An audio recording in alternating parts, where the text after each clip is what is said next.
Archangel Revelations and Prophecies 444. I am Gat, your host. Now, what you are viewing is the birth natal chart of a person who was born in 2019. This is going to be very great, very good. So, I've already sent the free astrology report to the father. He's familiar with them, and he knows what it looks like, but I'll have that for her. And let's go right in. Now, they're starting at the 12th house, but they're making her 12th house her first house because of the East Point. The East Point is the sun going over the ecliptic when she was born. And the East Point is like the heart of the sun, but it's also the ego. And then the AC is the ascendant. This is the sun going over the horizon when she was born. So there's some type of possible Virgo closure that she'll have to deal with in this life. So her 12th house has become the first house, and Virgo represents the 6th house of home, healing, service, small children, small animals, daily activities, daily duties, subordinates, and co-workers. So she'll be dealing a lot with that in her life, and this is the first house. Now, just because she's newborn, we don't want to take away the maturity aspect. But we're not saying she has to be mature. That's not what I'm saying. But we don't want to make it, oh, baby, because she's going to grow up. So that's why I'm giving you the full picture. But you may see her doing some of these things even when she's younger with her children and when she's playing with babies, like her toys. She may be really like house-minded and things like that. And I was laughing because I remember when my niece was young. And it was kind of funny because, see, my family's really unique. When we came up as children, we had my mother and father. And my mother was like real strict. Go upside your head, smack the crap out of you. And my father, he was doing the same thing. My father, he just lost it more when my mother just became very aggressive. And she kind of like separated the families, and she wasn't showing him no type of respect whatsoever. So that's what kind of drove him crazy, that and the fact he couldn't get a job. The devil burnt his job down. He couldn't find another one. I was always with him. But my father had his own service business of cleaning, and I would be with him as a little kid. But my mother really undermined him because my mother's the type, if she can get inside your head, she's going to do it. She's been trying shit. To this day, she'll try it with me, but it ain't working because I saw what she did to him. So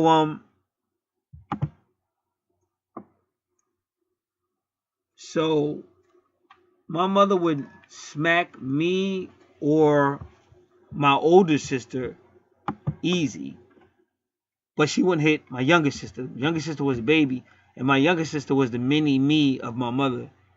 So my mother would say something to my younger sister. My younger sister would say, "I hate you," and so my mother would say, "Well, I hate you too." She had never hit her. So then the very next day, my mother did something to me. I said, "I hate you," and she smacked the crap out of me. So her and my sister, younger sister, they would fight. Like they would wrestle on the floor and stuff like that. So that's how the relationship was always. It's like her and her younger daughter was like her mini me. She never really laid her hand on her. But she used to smack the crap out of my older sister until my older sister turned 13. Once my older sister turned 13, she learned how to manipulate my mother, and the rest is history. And my mother went from being some tough mom, didn't take no crap, to my older sister's puppet, basically. But that's why my older sister's dead, because she had no respect for her mother. That's a fact. And me, as I got older, like my father died when I was about 15. So as I got older, I was like, ain't nobody else putting no hands on me up in this house. So my father was very abusive, but he died. Again, karma. He was a very abusive man, beating up women and children, but he wouldn't fight a man if a man challenged him. So his karma was the same way. He went to an early death. So Now, I'm not starting off this reading with that like energy, but you have to notice. And like even recently, the father had a situation where there was death. See, he represents the house, so it doesn't matter where it was at, because we could argue all day long who lived with who or who threw who out. But you represent the house, so if you bring anything that negative energy towards you, you're bringing it to the house, no matter whether you realize that. Because even if that person's never been around the kids, that energy is coming through you. So you got to be very careful who you know, how fast you dive into stuff, and sometimes slow it down. And that's why I say sometimes it's just very important to try to work on communicating with people and making sure you guys have a better idea of what you both are and what you both want, because you don't want to spring it on the home or the house, because that's how the children get affected. So whether the children are in the house or not, it doesn't matter, because the energy that comes to you is going to go to those kids. So you got to remember that. You got to remember the power of energy. All right. Now give me one moment. So her theme is the home. That's what I'm trying to tell you.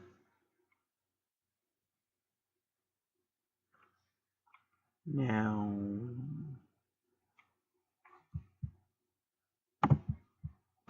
so be careful of her health, because it may be some health issues at some point in her life. But again, the more we learn and how to, eat properly and eat food that's really designed for us and not food that we got from the slave, whatever. He's not a master anymore, but he was at one point. But that he really showed, he gave us our diet. Some of us are still using it. So we got to try to get as healthy as possible.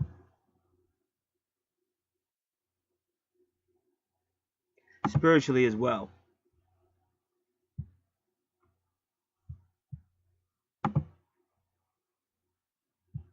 So now, 19 is the sun card. 19 degrees. So she's going to be a sunny person, because the east point is the sun. It's like the ego of the sun. So she is really going to be a sunny person. She's going to be tapped in, however that is. See, it's amazing. I've seen some people that really are sun people. Like their skin is yellow. And you could tell when they're outside, it's almost like the sun is burning off their body and off their face. I know people like that. His twin, I've seen her do that. His twin flame, I've seen her like radiate the sun energy right off her face, off her body. It's amazing. And then 11, you have to be careful with the number 11, because I just did a natal chart. I did an 8. It's about an 8 hour. It's a 2-parter that will be on my channel, Archangel Revelations and Prophecies, within the next 2 days. And it's a 2-parter. But the number 11, when you're doing natal charts, it could be justice energy, which is Libra energy, or it could be the strength card, which is Leo energy. And sometimes it just depends on what's in the house, what's in the reading. And like in that case, you might assume it's Leo energy, because remember, the sun, 19 degrees, the sun card is the ruler. The sun is the ruler of Leo. And if that's true, you can already see not only is she bright, but she's also going to be a leader. And she's also going to be a child of the children, because Leo deals with child energy.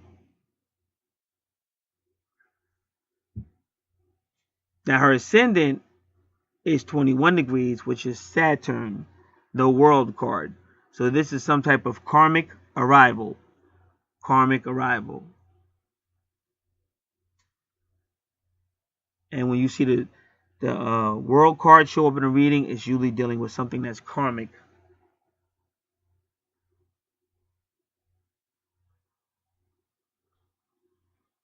And woo! Your young lady has 329 degrees.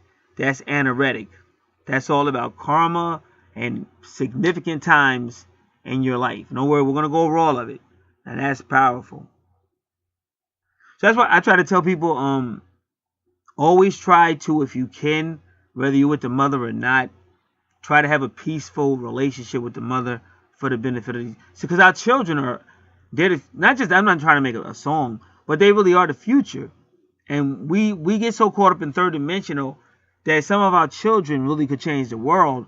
But if we're not leading them to do that, then they kind of miss their mark, because we may keep them dumbed down and third dimensional. So that's why I say, for the sake of children, just because, like I said, it's some relatives that, no disrespect to the relative, but if I could get away from them, I probably would, because it's just that they want to stay third dimensional, and they just have some really terrible ways about them that really slow me down from what I would like to do. But I also realize that I'm here for a reason. They're here for a reason. And sometimes we think God wants us to be perfect, but if he did that, he wouldn't put us in third dimensional. He wouldn't put us in an imperfect world. So we don't want to get so righteous that we walking all past all these people, but we also don't want those people to keep overriding us. It has to be some type of a balance. So again, I told you what the Virgo means, and it's going to be connected to the 6th house. And I told you that it's karmic, it's the sun, but she really will be the one that brings that bright light and that strength.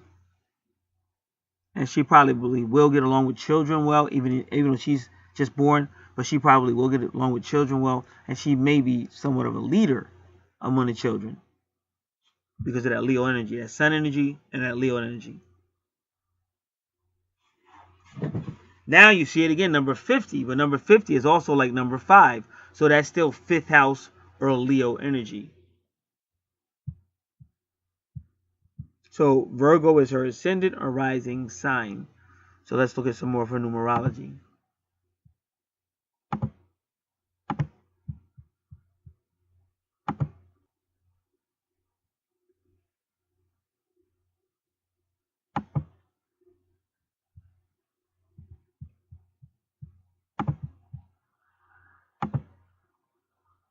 And like I said, give me a moment because I have to open this up in these files.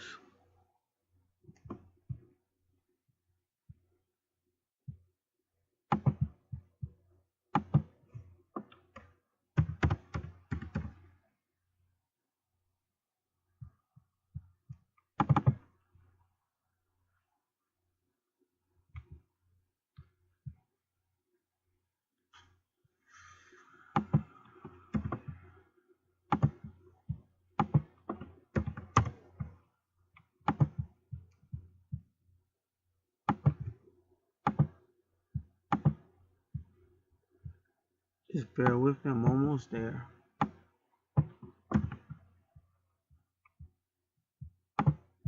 Now, the reason why it's good to get natal charts analyzed and stuff, even when they are young, because if you're a parent, you can keep an eye on it. And then certain things you'll see, you'll realize that they're only doing what they're supposed to be doing as far as fulfilling their purpose. Because you believe it or not, you might even catch the kid trying to clean up a room or something like, what is this little kid doing? But then you kind of know that's on a natal chart. Service to the home and house service and health and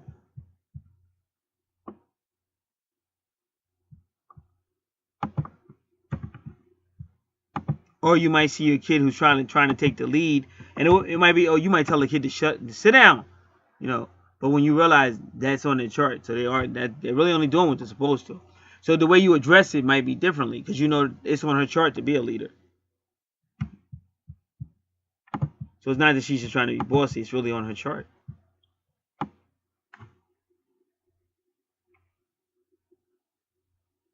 All right, now we were looking for the number 50, I believe.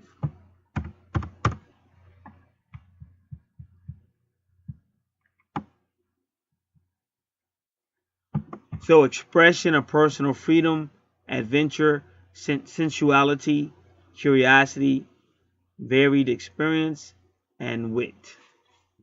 So she may be witty. Like if you ever want to see a witty little girl, go see Brother Polite, because his daughter looks just like him, and she got the same type of witty sense of humor that he does. But it's hilarious to hear the stuff she says, because it's like the same stuff he would say. And one time when Brother Polite came out, they were saying that his children were deprived or something like that. So he got his little daughter, and he was like, how you doing? She said, I'm doing fine or something. He said, are you deprived? She said, deprived? What's that? He said, deprived. He said, because people are saying you're deprived. And she said, how are they saying we deprived? We make more money than they do and stuff. So he would have said something like this. So it was just funny hearing her have the same type of wit that he had. So that number 50 means she'll have that type of wit as well. See, when we have children, we try to encourage them, because sometimes parents, they try to discipline their kids or tell your kid to shut up and stuff. But you shouldn't do that, because it just helps the kid better if they, I mean, within reason. Sometimes kids get crazy, but within reason, because they should feel like they can freely express themselves, and you're helping them. And now children are far more advanced now than they were years ago.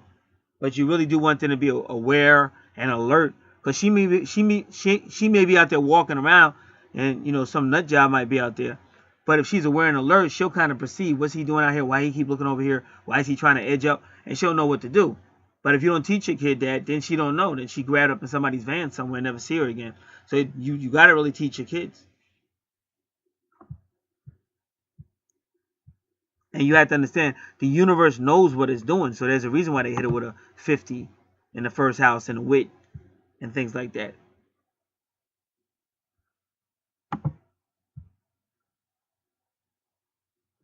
So before we go any further, we're going to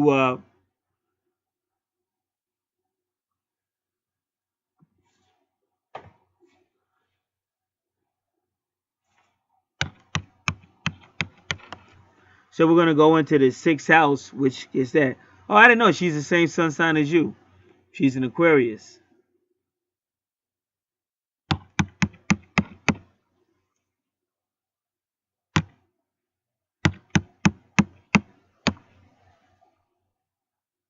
So I wanted to go to the 6th house because her ascendant is Virgo. Virgo rules the 6th house. So now all that service she wants to do, it's going to be really for the community. Aquarius can be friends, association, groups. Can also be people on the internet.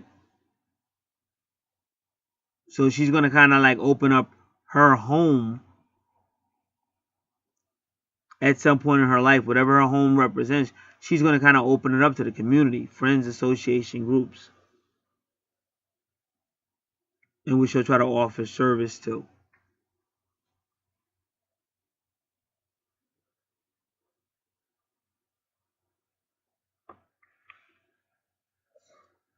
And it's 24 degrees.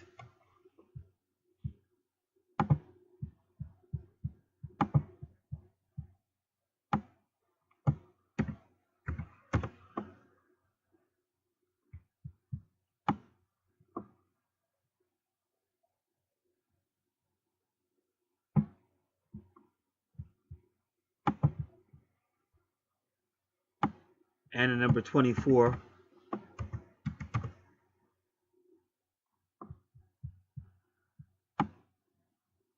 So 24 is family, harmony, idealism, long-term security, companionship, diplomacy, security.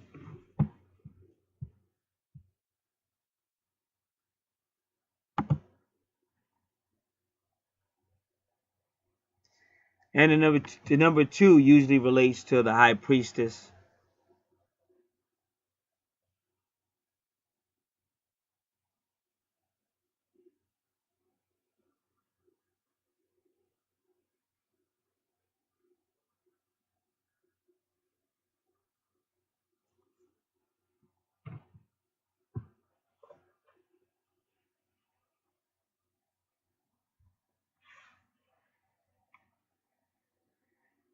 All right, so she has an anaretic karmic degrees with Libra, Aries, and Pisces.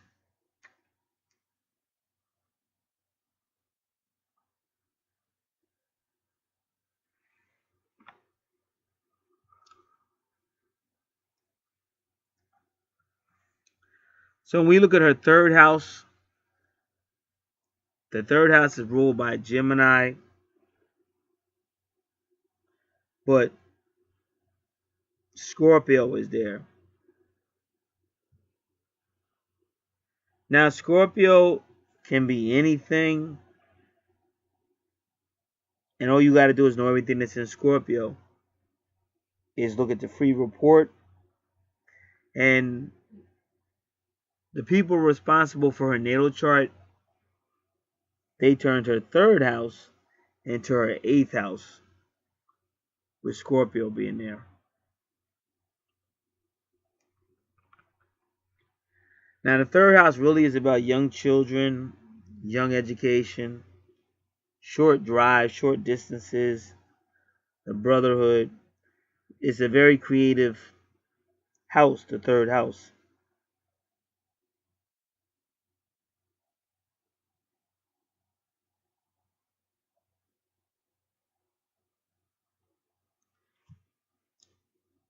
And with Scorpio in the third house, it helps Gemini go deep.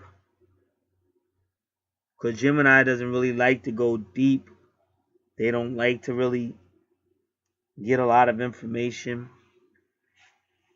If they ask somebody how they're doing, Gemini hopes that the person keeps it kind of brief.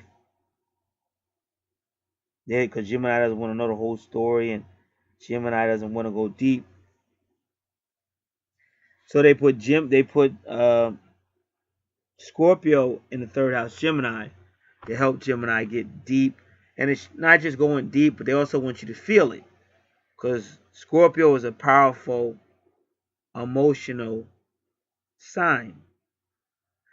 So again, if the child was getting emotional, the universe is kind of saying good, because of their current natal chart arrangement, they may not tend to get, see, they want to feel it.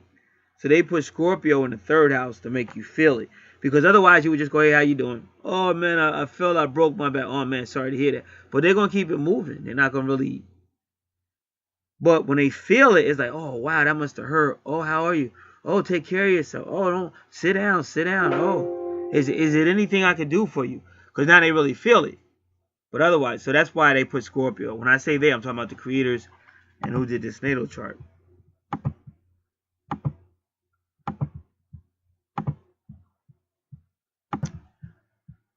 Another thing about the Virgo, that's going to be your Black Madonna.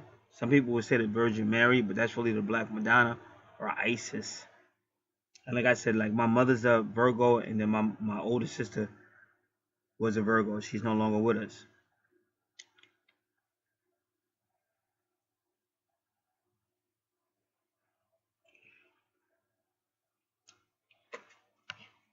So now, in her 11th house is Leo. Now, Leo and Aquarius oppose each other, but they strengthen each other. But either way, they're saying that she's going to be a leader. That's, you keep seeing it. And she has a connection to the sun. You see it in her 5th house.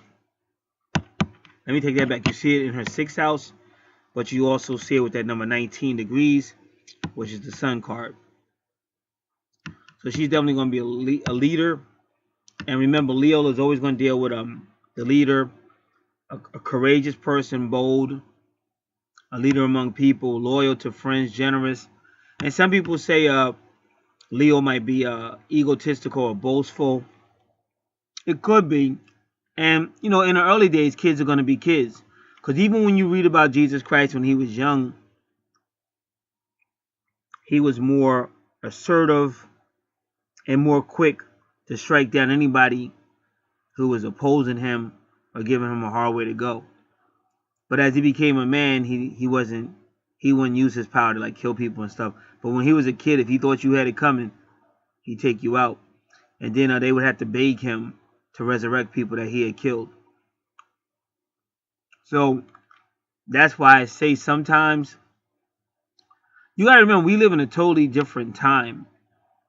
It would be sheer foolishness to teach your children to obey adults and stuff. Because a lot of people are perverts and they're just crazy.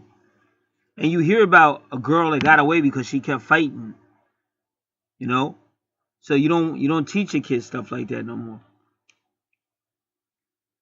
You got to really teach your children how to always, even if you're not around, they got to still be able to protect themselves.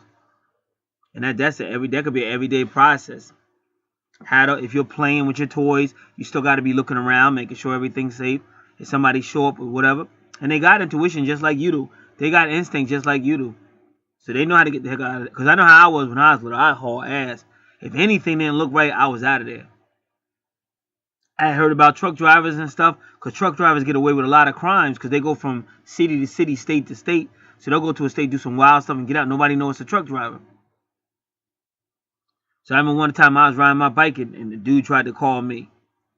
I said, "What?" Because you got to say, what would a grown man? What would a grown man want with me? I'm a little kid on a bike.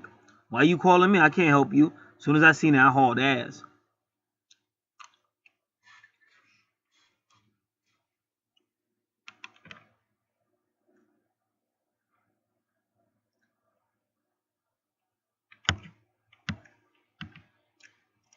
So she's gonna be kind of sweet because she's gonna have like a Leo leader, but she's also gonna have Aquarius. Because the difference between Aquarius likes to know a lot of stuff, but a Leo is different. Like a Leo, you gotta watch how a lion goes through the jungle. See, the lion don't just want to know the jungle; he learning the jungle. So a lion already gonna know where to go, where to sit, where to hide. If they try to find him, he's gonna know how to hide, and he's gonna know where the best prey is and stuff like that. So she's gonna have both those qualities.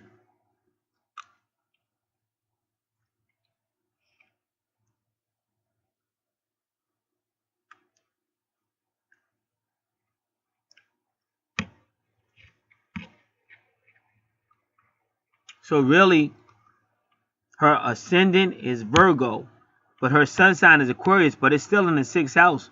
So her sun sign is also connected to Virgo energy.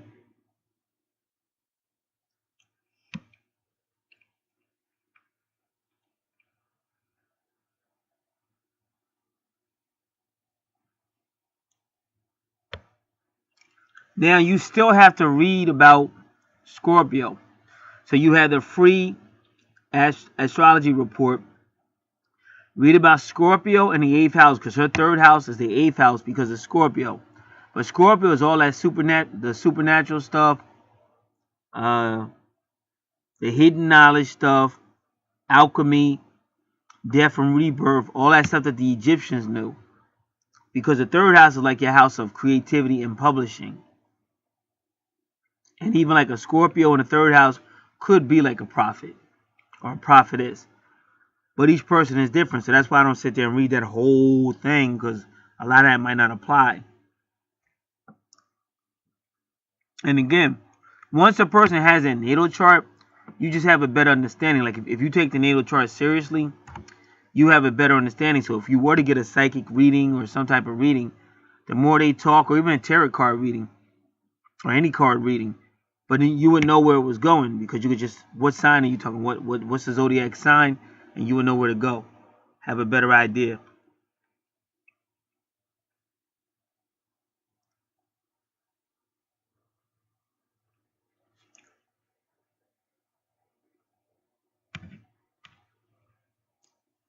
Now I want to do that again.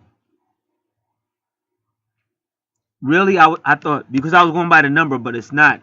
Really, Leo is in the 12th house, not the 11th. But we'll get ready to talk about that, but in one moment.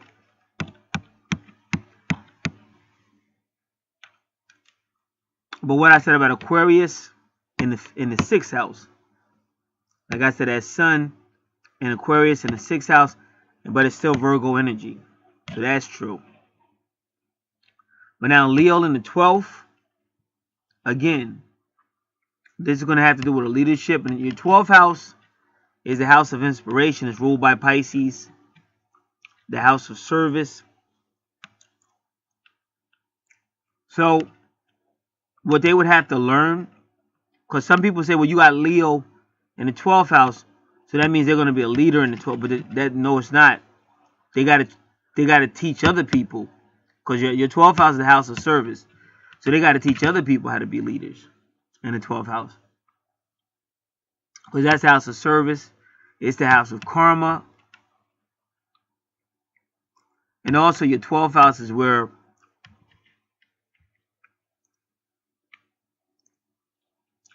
anything that's past life or in a subconscious mind, it has to be brought out in the 12th house and reckoned with or dealt with. So some people would say if the ascendant is Virgo in the first house, then in the past life they was a Leo or they had Leo energy. And that's one way they determine past life, but there's other ways we're going to talk about too. So just like they gave her 19 degrees Virgo. See, Virgo is service as well. It rules the 6th house, but it's the sun with 19 degrees. So they're actually using their past Leo energy to actually serve others. And that's not easy to do. So what a parent might notice is that they're around all their friends and stuff, and they really are, like, trying to lead everything. Their parent might teach them how to be more servant. I don't think I would, though. To be honest with you, I would never teach any of my children to take a second. Because I know how dirty this planet is. Like, I know how people do you. They do you real dirty. Because you try to help people. He know. He did the Aquarius know. The father know I ain't lying. Nice guys don't do too good on this. You got to... People have got to know your position because they'll respect it if you say it. But if you don't say what your position is and stand for it, they run over top of you. And what I've learned, females respect that. See, sometimes you think just because you have an argument or change some words with a female, it's going to make it bad. But it don't. She actually respects that. And that's why one dude will take her far more further than you ever did. Because he let her know immediately what it was about. And you might have been trying a nice guy approach. When I was younger, I was really aggressive, so I don't like being aggressive now. But sometimes you gotta let a person know where you stand, because they're not gonna respect you. So me personally, I would never teach my child to be a servant like that. You can work with people. Y'all can have a dialect, but ain't never don't none of that. And back in the old days, this is how it was. Mother will make everybody's food. She would make the father's food first. This is when we went out, like over your family outings, family picnics, family outings, family get-togethers. Mother would make the father's food first. Then mother would make the children's food first, second. And then mother would eat last. And then when the females began to realize that arrangement wasn't to their best benefit, because women was treating them like servants and maids. Men were treating women like servants and maids, and a lot of those women was getting beat up by men. Because like I said, ain't nobody gonna respect you. If you take a servant position, nobody's gonna respect you. It's just a fact. I mean, I'm sorry, this is third dimensional. That might work in an ideal world or a perfect world, but in this world, nice guys will finish last usually. Every now and then you'll see a nice guy really get a reward or something like that. But for the most part, they're going to finish last. People are going to take advantage of them. So mothers began to rebel. So as time went by, from then on, it was, she wasn't going to serve the man's plate no more. And a lot of times men weren't around. They weren't around like they used to be. And sometimes it got so crazy that the children began to eat first. Like the children ate first. There may be some adult, but the mother would tell the father, I'm not fixing your plate. And stuff like that. So nowadays, it may be wise, because I really don't think that family, because my idea of the family, since we are talking about the home, her ascendant is the home, and we're talking about the 6th house, I think it should be more people trying to work together. Not the father thinks that the wife's got to do all the wife take care of the baby, the wife change the diapers, the wife do all the cleaning, and he do a couple of things. It should be more like working together. But I would strongly advise against any form of laziness. So even the kids would have jobs to do. As long as the moment they could walk around and stuff, they would have jobs. But everybody in the house would have jobs. That's why I said instead of rushing into Oh, I need a girlfriend, I need a girlfriend, and you jump in a relationship and you bring her home or you all up in her face. Slow it down. You know, try to get to know each other a little bit. Find out what y'all both want in life.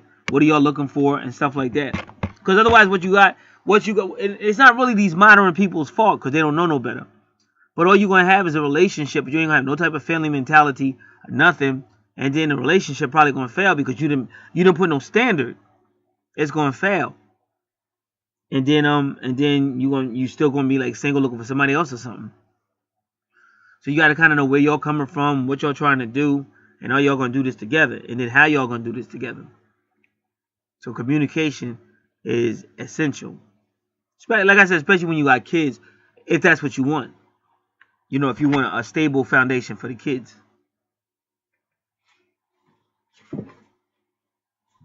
And that's why you can look at J Lo as many times she been with different men, and as many times as she been married. But look at J Lo. But now J Lo getting around with A Rod, and they kind of get along pretty good, and the family kind of gets along pretty good. And they almost look like a soul family because some of those kids look like they blood brothers and sisters, but they not. But that's probably like a soul family, and that's one of the reasons. But that's because they both sat down and talked and brought everybody together and worked it out. Not saying it's perfect, but at least they're getting along.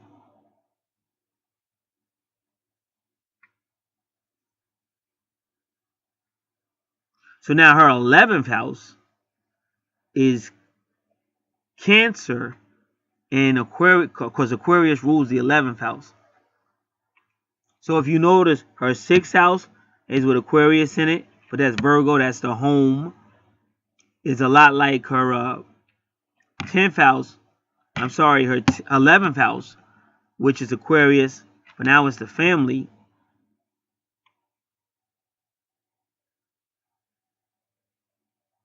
And then her ascendant is Virgo, or the home. So she really is going to be a service-minded person in the home, in the family, but maybe even in his inspiration among friends, association, and groups.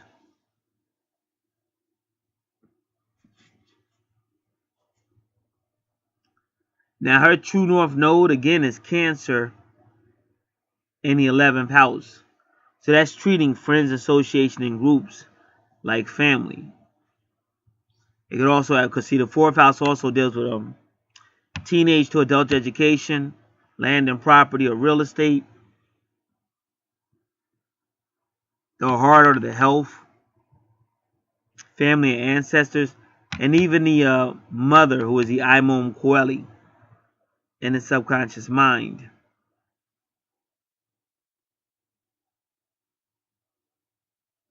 But now she's got 26, 25. So let's look at number 26.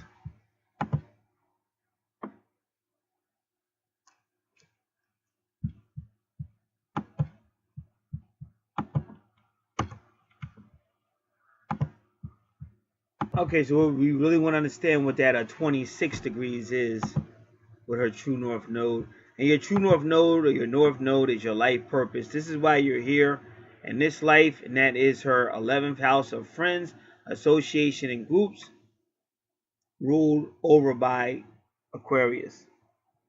And she's got the whole family thing there. But it could be family, education, and it could be real estate. She might actually have some type of location for these people. You know, when she gets older, it could be real estate or property. But we need to know that number 26.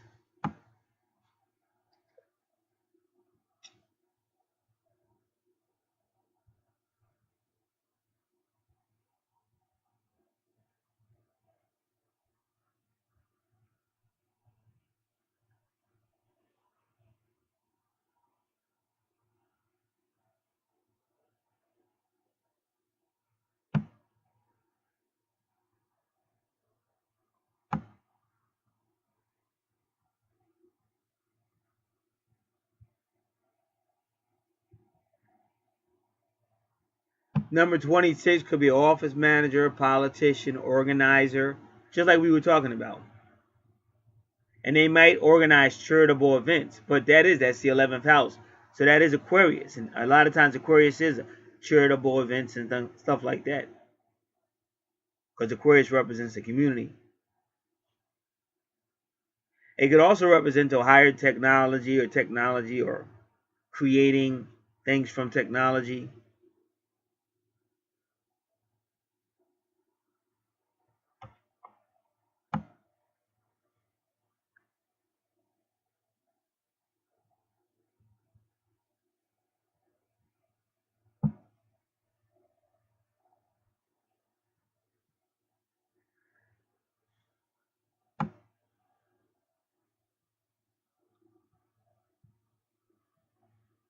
See, but they do say 26, number 26 is a communication from the realm of the spirit.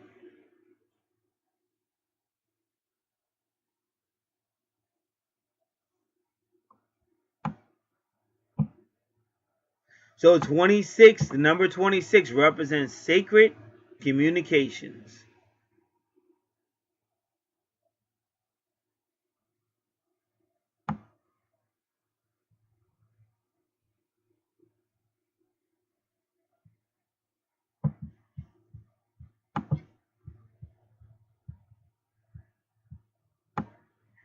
Now they say 26 would be a business-oriented or realistic team player.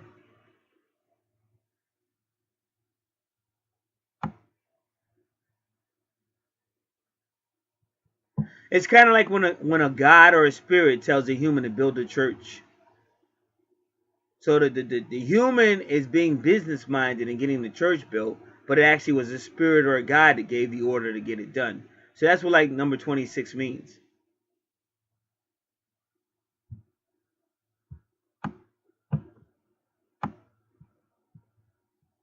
Like when somebody says, oh, God told me to be a preacher, or God told me to be a missionary.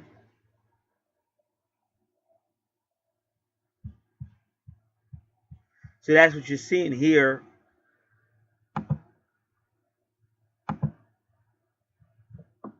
With 26. And remember, she's being compared to Mother Mary. And then 26 is like the birth of the Messiah. Now, why is that interesting? Because remember, Mary Omni, that's what she said. She basically told you she was the ark carrying this son coming back. And she called his name Emmanuel.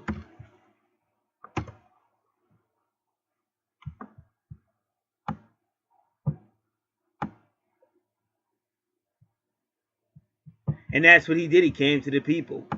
He came to the Aquarius, the people, the community, friends association groups.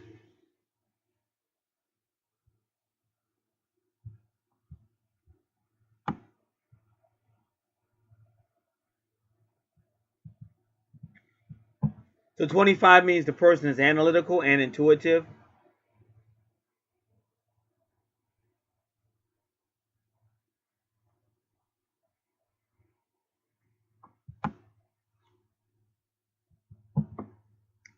The number 25 is introspective, spiritual, team-oriented, curious enough to continue searching for knowledge and wisdom all of her life.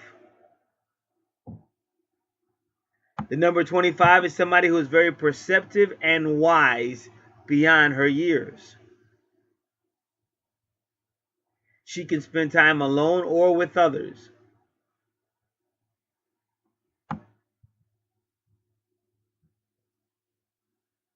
Number 25 can represent the law.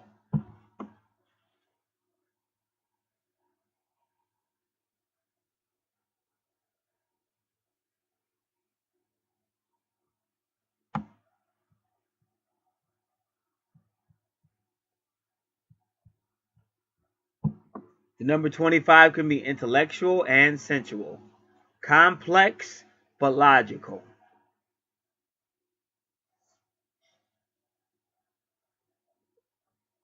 But they may spend a lot of time alone so that they can complete their projects. because they need analysis and scientific inquiry. See, that's that Scorpio I told you about. And remember, the third house is publishing.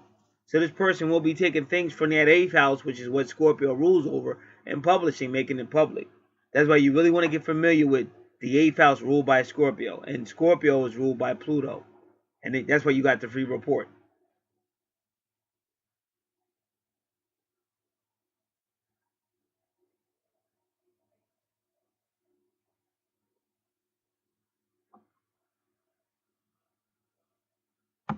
So these type of people, 25s, tend to be flexible dreamers, and sometimes they get lost in their imagination. They like philosophy, psychology, metaphysics, and other fields of study. And they express themselves artistically and creatively.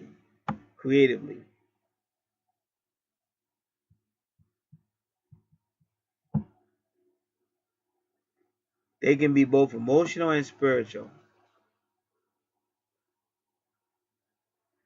They can communicate with a wide array of people, and they're usually well liked.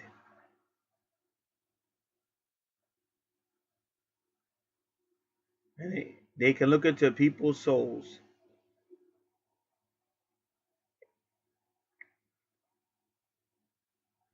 But these people might become too analytical, too much of an isolationist, that they may not do anything for their heart.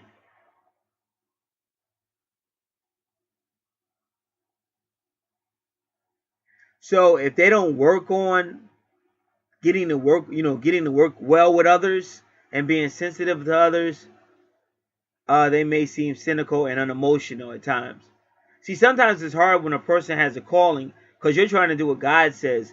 But when you go into the realm of people, they want you to water it down, tone it down, and they say, oh, you can't say they hurt somebody's feelings. But if you feel like you're speaking from God, it's like, well, maybe their feelings need to be hurt because they need to repent. So that's always going to be a challenge. And a lot of times, like when you're younger, you got no choice but to do what your parents tell you. But as you get older and break away, you may go back into, listen, I can't help it if what I'm about to say is going to offend somebody, but I got a calling and I'm going to carry out my calling.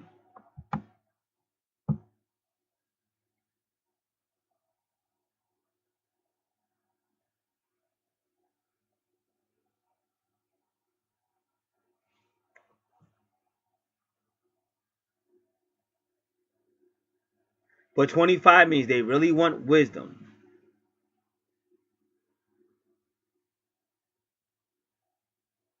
But in order to get it, they are required to have time alone to analyze their thoughts. So it's kind of crazy if you have a child that you see reading or something and studying, and you're wondering why won't this kid go out and play? Because that's what happened with Bernie Mac and Jordan. Jordan wasn't going. Jordan was just like me when I was little. My father had to throw me outside. So Bernie Mac had to throw Jordan outside, and the same thing happened to both of us. The moment we got out there, somebody punched us in the face. Almost as fast as we got out there.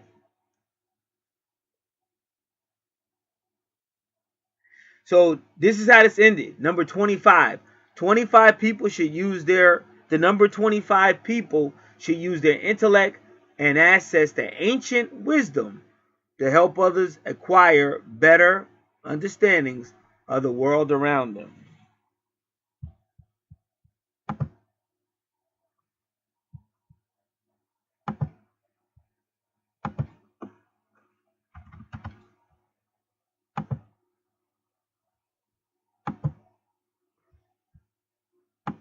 And now we go back. Now, where did that take place at? Family and the community. So kind of like unifying a family and a community. The community being Aquarius, the 11th house ruler, but then with the 4th house of family. And then when you go to her 4th house, you got Sagittarius there, which can represent foreign speaking people. Foreign speaking people. It can represent higher laws, higher courts, long distance, people who have class, like, hey, that person really has class. It could higher laws, higher courts, in-laws, religion, and prophecy. religion and philosophy. But it could also represent philosophy, prophecy, and it does represent like spirituality. But remember that Sagittarius is ruled by Jupiter, and there you have, so the ruler of Sagittarius, Jupiter, is right there. And as RFG Chosen One says, whenever you have a sign with its ruler in the same house, that means that's going to be a real sign. Like, that's a real Sagittarius because the ruler is right there. And also, this is money. 1, 2, 3, 4. So as long as this person is doing these things that I just said, 9th house things in the 4th house with the family, they're going to have cash. So like if they want to go to school and further education, the universe is going to make sure they got the cash to do it. And this can start like early. It can start like right away. You don't have to wait till they're an adult and all that. This starts right away. This is in the 4th house of family. And that's why I say when parents are using their minds, you could like, you don't have to sit there and go, oh, the white man. Oh, we're broke because of white man. You know, not really, because sometimes you got children. From early up, you can start teaching your kids how to be business-minded, cutting grass, or whatever. And like, let's just say you got 2 sons. Let's just say you got a son who's 7, and the other one's 5. Now that seems young, but see, this is how I think. Can they push a lawnmower? Ha ha! Ha ha! I know I'm sounding like Joe Jackson, but can they push a lawnmower? Because if they can, let's start to go door to door with these kids and teach them. And we're going to teach the kids reality. Okay, both of y'all are living here, and y'all going to have to pay something. Y'all got a job. Both of y'all got jobs. Because it's raking, it's cutting grass. They might say, learn how to cut hedges. And they're going to be smart little kids. Like as they get, because the more they learn, the more they ready to do. Especially when they got all this money coming. Show them how to do bank accounts. Doing like my mother did me when I was little. Show me how to do bank accounts and stuff. They didn't want to paint. You understand? So they always going to have money. And you see it right here, so it's not me. It's just that it's a female. But I'm saying you can use the same philosophy for the boys. Because all that sitting around talking about, oh, they too young. Oh, that's crazy. That's crazy talk. And then you be done. You be dead because of a heart attack because you trying to do it all by yourself. But you got kids all sitting around you. And then that's why I said that when they get in trouble, you mad. But if you teach them boys how to work and stuff, they're gonna be knocking on doors getting paid. And then, like I said, if they already getting paid, they ain't gonna be tempted when somebody say, hey, yo, I'll pay you this to go do this. And they're like, nah, I don't need that because I know where that leads. My father already told me. I already give money. So that's why I said it's a time for play, but it's a time for business too. And unfortunately, because bills got to get paid, you always got to be somewhat business minded. But the kids definitely, you want to play with the kids as well. The kids definitely want to have fun, but they got to learn. So now this female at some point might, in her education, teenage to adult education, she may learn stuff like philosophy. And remember, this might even be conscious for the melanated people. She might be learning that in the 4th house. But either way, Jupiter is trying to bless her the more she does it. And as you notice, there you go again. There you go again with 19. So she got the sun blessing her through Jupiter in this house. And then number 44, which is also a master number. That's why Barack Obama was the 44th president. So we're going to study that as well. And then she's got Kyrus, the nurturer, there at 5 degrees 40 minutes.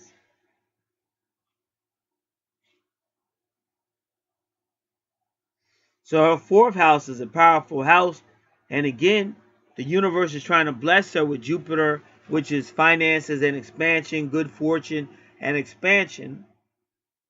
But she's able to do that because then she could help out however she's going to do it. She can help out in her 11th house, because that's family as well. But it's also friends, association, and groups and community. And she could also help out in the 6th house, however she chooses to do it.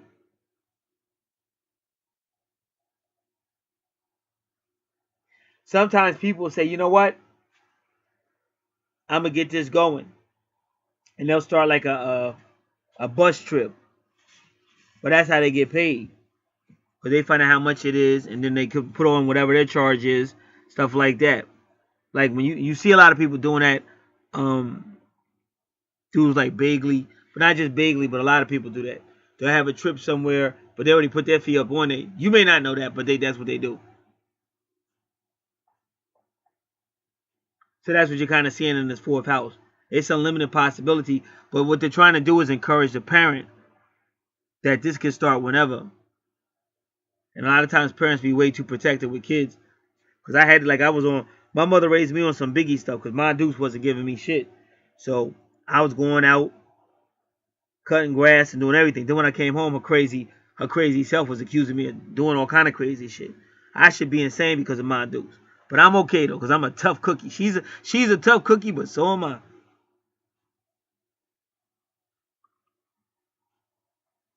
So now what we're gonna do is look at the numerology. We're gonna get that 44.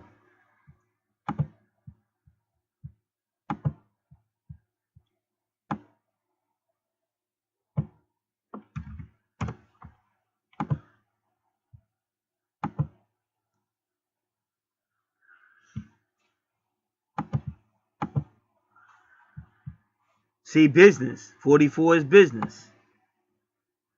Building, business, efficiency, focus, and conscientiousness. That's why I be trying to tell you. So don't sit there and go, oh, she too little. I was getting paid when I was little, my man. So they telling you she about that business. And she gonna get blessed. She might start off just drawing, coloring and some shit. And then they pay her for it.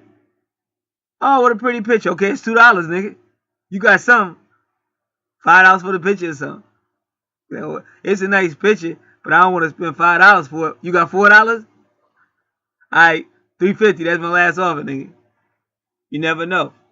And the same thing with teaching a girl how to do hair and stuff.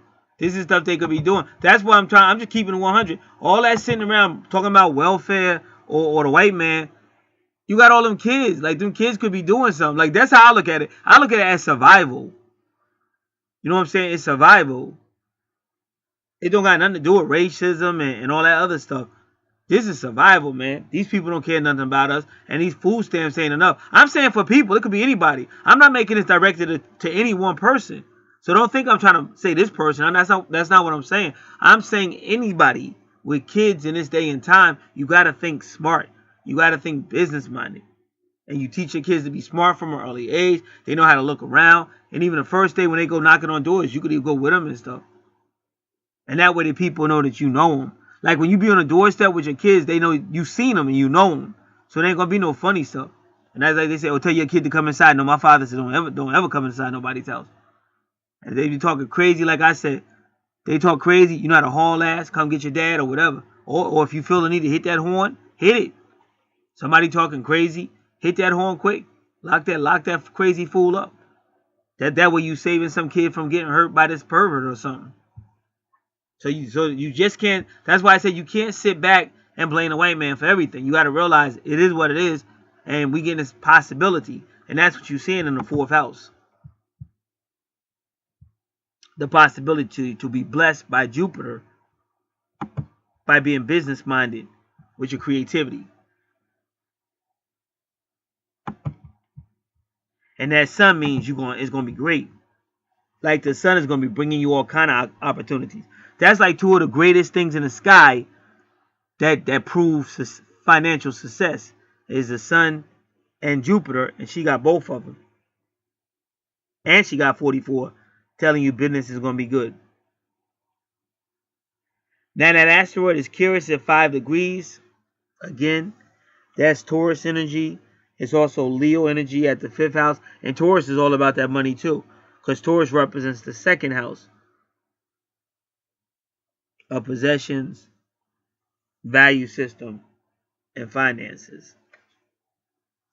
So now what does number 40 represent?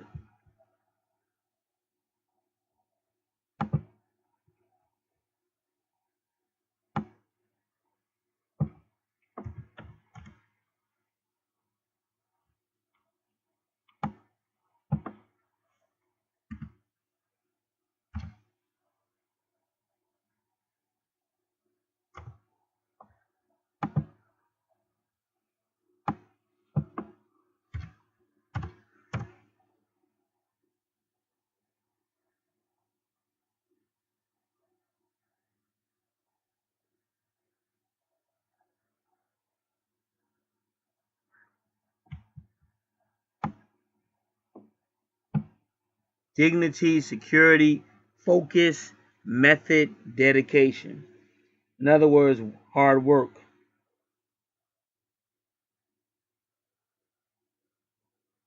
Good planning, hard work.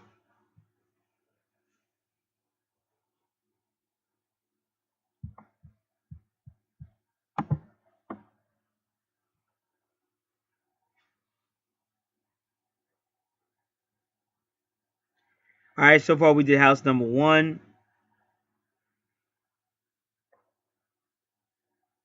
3, 4, house number 12, house number 11. All right, now house number 2.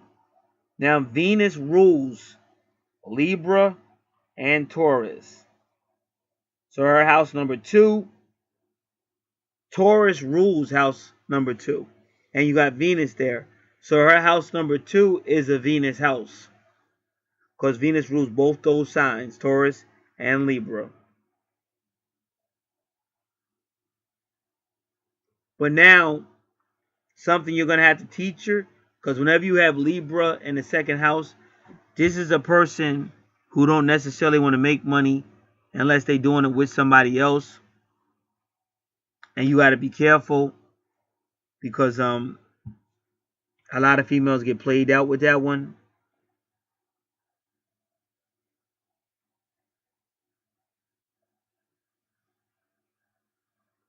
Because your money is your money. It's not another person's money. And it's a way to do certain things. Like if you was with somebody and they were saying, well, put our money together.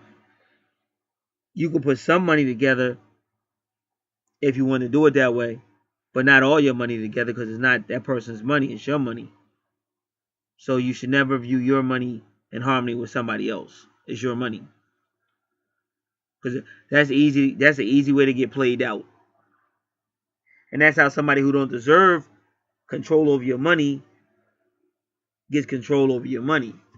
And it's kind of funny. You see that 29 right there? And what's below it? 22, the twin flame number. So this might be a problem. But I'm not saying it. We can ready to look at it. So that's what I'm saying. You see this stuff now, so you could be training them to avoid some of this stuff. You never want anybody else to have control over your money. Like we could have our own account where you put something in, I'll put something in. But ain't no way in hell you're going to have access to my account. I don't care how much I love you. I don't care. This is just stuff I learned all that. Because stuff don't work out. At the end of the day, people ain't perfect.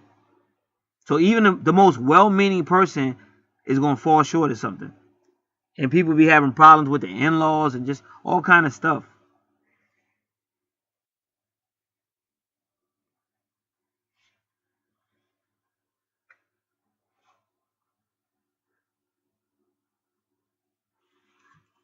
So this is the second house of money, finances, value system ruled by Taurus. But Libra is all about relationship, the law, legal issues, partnerships, open enemies, possibly cemeteries. But again, the best thing this person can do in her second house is to realize, oh no, I am not giving you access to all my finances. That ain't happening. Just because we together in a relationship or just because we're partners don't mean you're going to have access to my finances.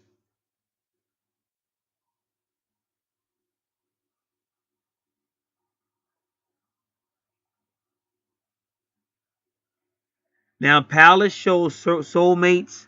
And usually when you see Palace like that, because this is definitely soulmates or twin flames, like sometimes it's the more mature one. Because her second house is definitely about partnerships. But one may be more mature, but that don't mean they're right. You got to remember that. Because it might sound mature to put our finances and resources together, but it really is stupid. Because if something go wrong, you got somebody who got access to your money, and you might not know. And that's what happened with Mike Tyson and that chick he was talking to. I forget her name, but y'all know who I'm talking about. The one LL was cracking on both of them. But she tried her best to milk Mike Tyson of all his money because they had a joint account. So she was trying her best to steal all the money out of it and then don't even come home. So he was trying to rush to get to the bank or call the bank and stop her from taking that money. But that's why you don't have no situation like that. You don't give nobody the opportunity.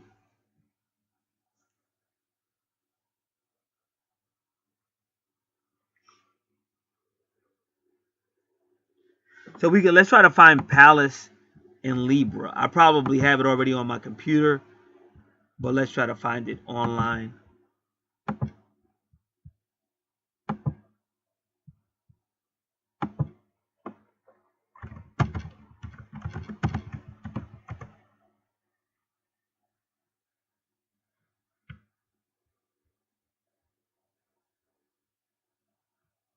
And I think I read before that Palace in the second house is good for finances.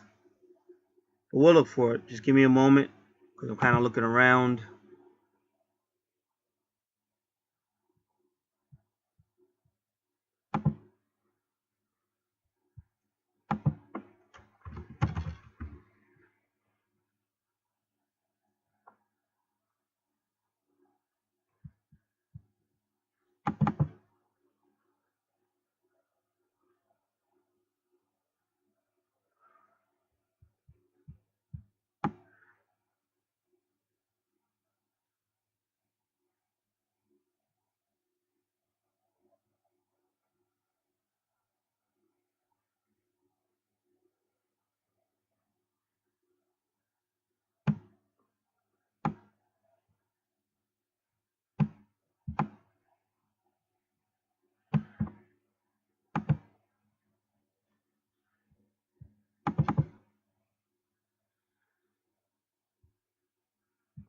All right, just give me a moment.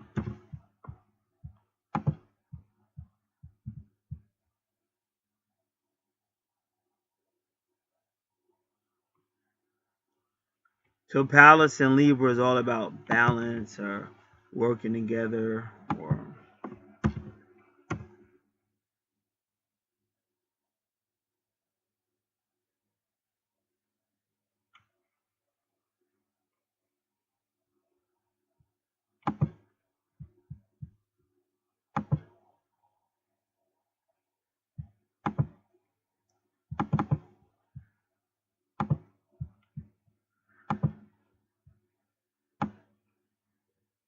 so Palace in the second house,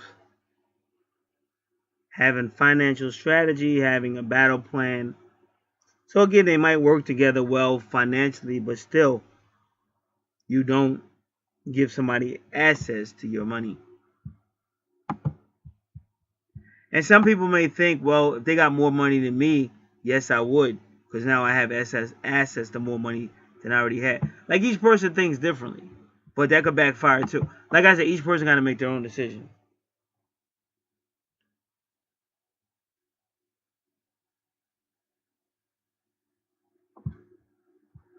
And at 29 degrees, it's telling you something's gonna go wrong. That's what I'm trying to tell you. Cat know what he talking about. Y'all gotta remember, I done did all this. That's why I talk with all this authority and the way I talk, because I done did all this. And when they say a bird in the hand is better than two in the bush, that's a fact. Because you can say, hey, wow, it's two birds up there. We're going to get them. We're going to eat. But if you miss your shot or somehow they get away, you ain't going to have nothing to eat. But if you got something in your hand, you can go ahead and go cook it. And at least you got something. And so many people make that bigger mistake of always trying to get more instead of being happy with what they got for the day. Because the Bible says just be happy with what you got for the day. But most people ain't going to do that. They always ready to gamble, ready to take a risk. And that's how you be losing everything. Because of greed. But each person got to make their own decision. All right. So now we got 29 degrees.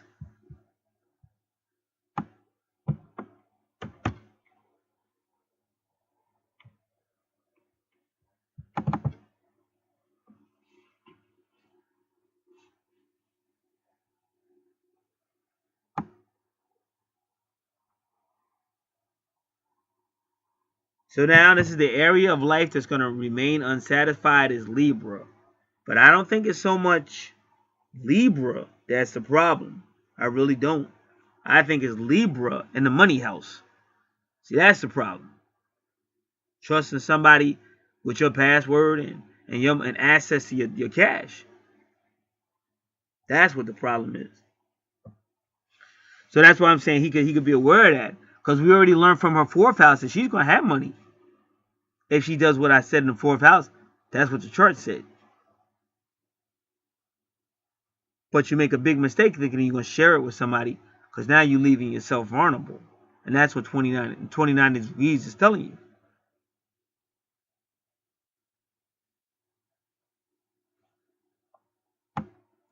So let's do 29 degrees in the first house. Let's do that first.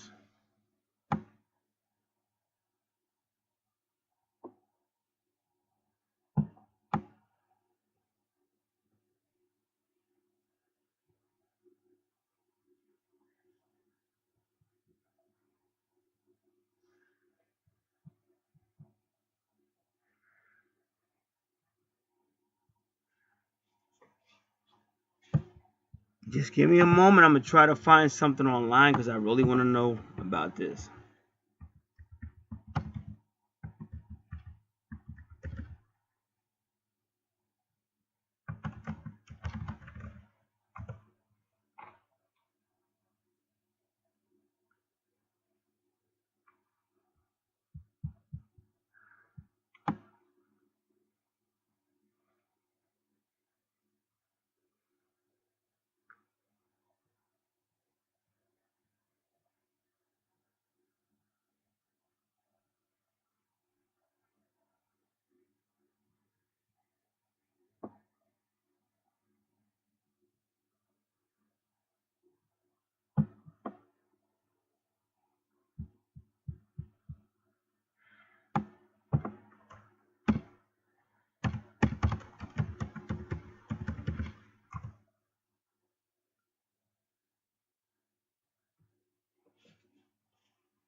Give me one moment. I'll be with you.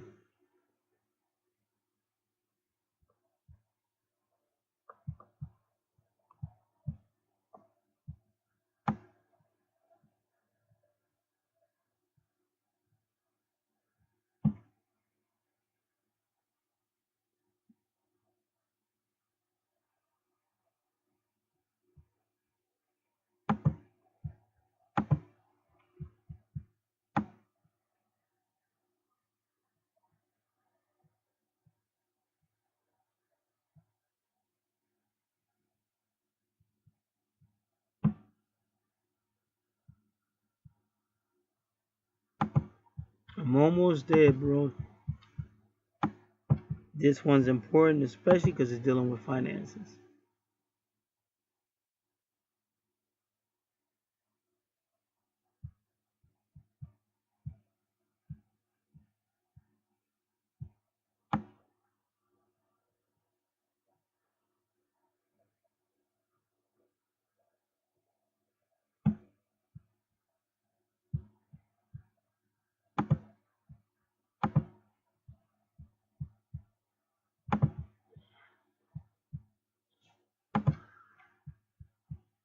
I think I did it. Did I find it? I don't think I did. I don't know. No, see, that's Palace. I don't want Palace anymore.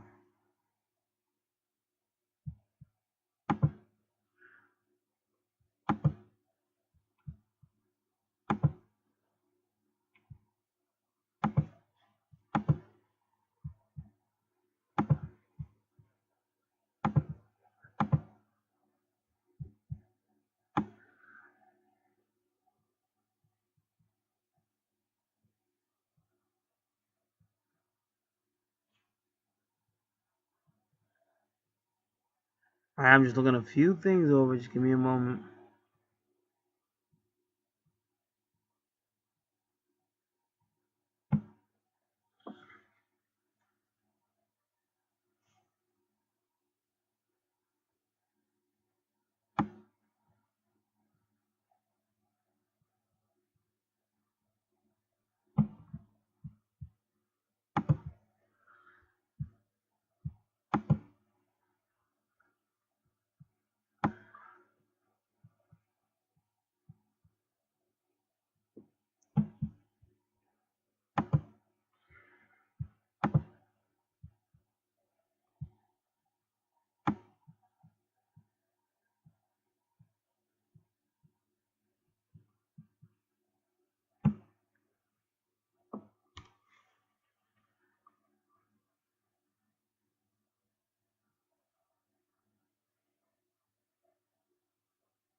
So they're talking about like when you're dealing with Venus in an energetic degree.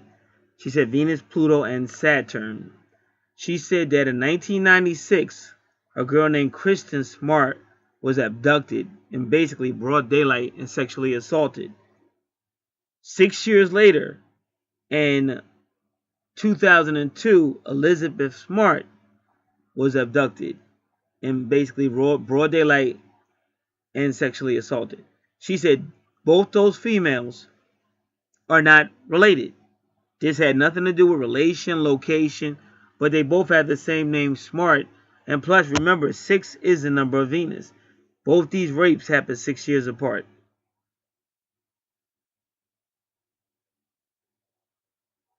And the other one, Christian Smart, she went missing after attending an on-campus birthday party. And this is why I always teach the way I do.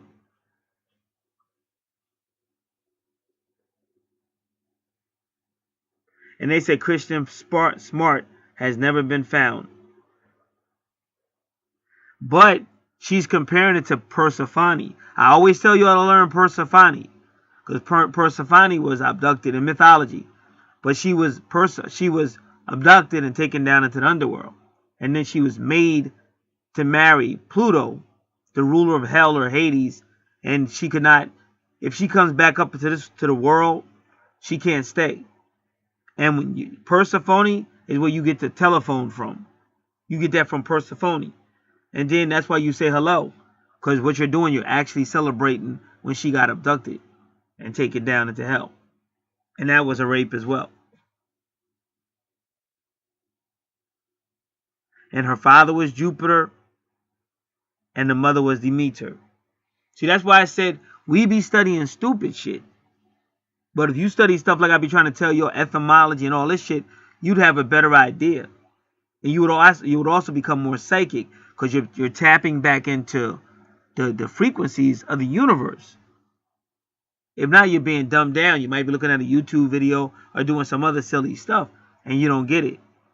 Like I said, right here in Belmar, New Jersey, this past summer, when that 13-year-old Mexican female came to tell her mother, I'm going down to the beach and taking an 11-year-old with me, that mother would have said, you're out of your freaking mind. There's no lifeguard there after 5 o'clock. Or I'll go with you for a little while. We'll go for a little while, but we can't stay. Or no, you can't go down. Play in the tub or something. But you're definitely not going there. But she didn't. She said, okay, no problem. Wasn't even thinking about it. And then within 20 minutes to an hour after that, given okay, they're both drowning. And now they're both dead. And then they ain't never coming back. So when you understand what I'm saying, more and more you tap back into energy that makes you smarter. So when somebody says something like that, right away your mind is going to say what could happen. Now it doesn't mean you got to be paranoid. Some days it'll be okay. Yes, you can go over your friend's house. That's right next door or something. Whatever. You already checked it out. But other things you're like, no, that's too far. The beach is way up the street. Somebody might try to grab these kids. I don't know. And there's no lifeguard. So they're going to be getting water with waves that can carry them out. So the answer is totally no.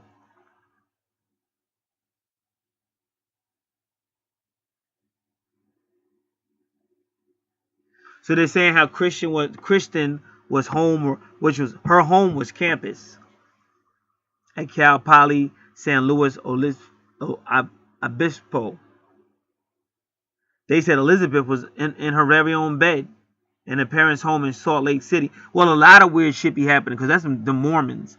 But if you understood the history of the Mormons, they used to kill the indigenous people when they stole the land from them. They used to beat them up and kill them and cut them up. But see, we don't know that. That we think Mormons are great people or whatever. But their history, they hated us.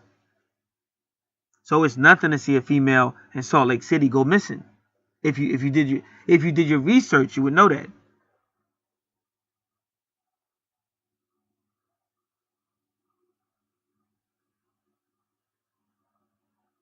And what she's implying is both of these girls were probably snatched from people who we think are teachers or doctors or preachers or reverends and stuff. See, that's why that's what they do. They teach that we're the lowlifes, but they're the ones doing all the pedophile and all the murders and all the kidnapping.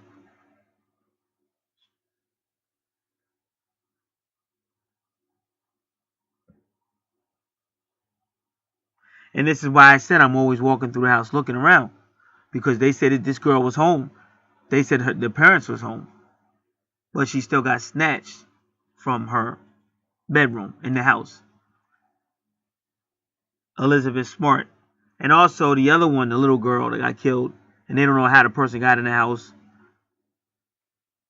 and she got killed. And the parents were always suspects, but nobody ever did any jail time or nothing like that.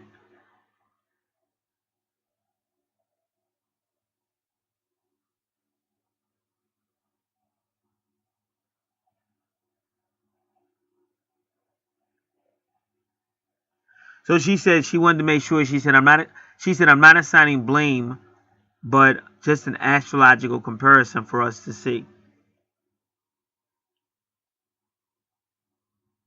So what she did was she got both these girls' natal charts.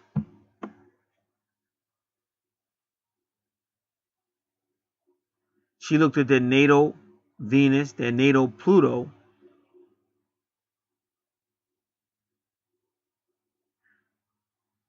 She said both their charts there are more similarities than differences.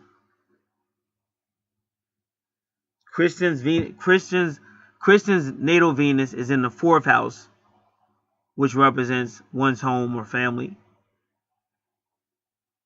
And it's in opposition to natal Pluto in the 10th house, the world outside. Pluto is the ruler of the underworld in mythology.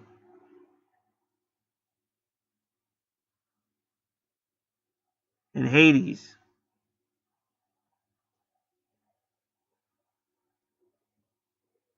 So Pluto and Hades can both be gods, but Hades is also a location or underworld. Some people call it hell.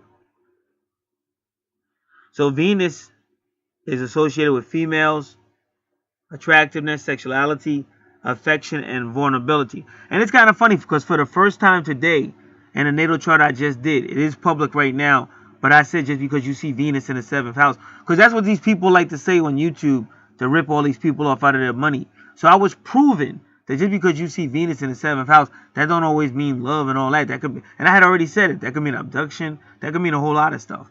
And I just made that video public today. It's public right now. Part 2 it has in it.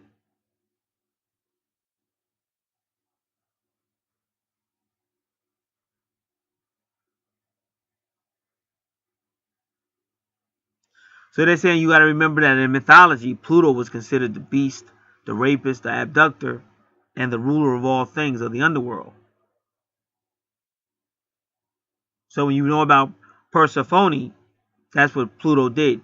He tricked her, he got it down to the underworld, abducted her, and then started raping her and made her make a oath that you can go back up, but you can't stay.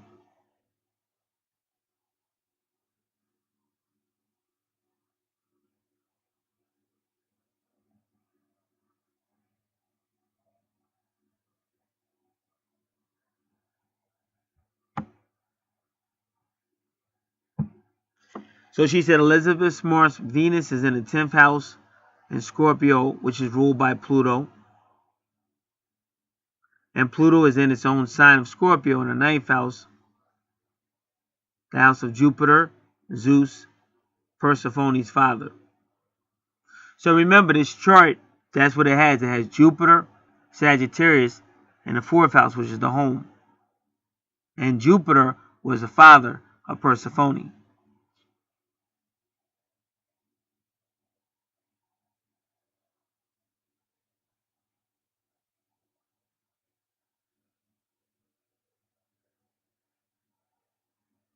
So she's saying Elizabeth Smart's Venus was isolated, disconnected to the other planets in the chart. She says that's called Peregrinina, saying that this will make her vulnerable to the outside world, represented by the 10th house.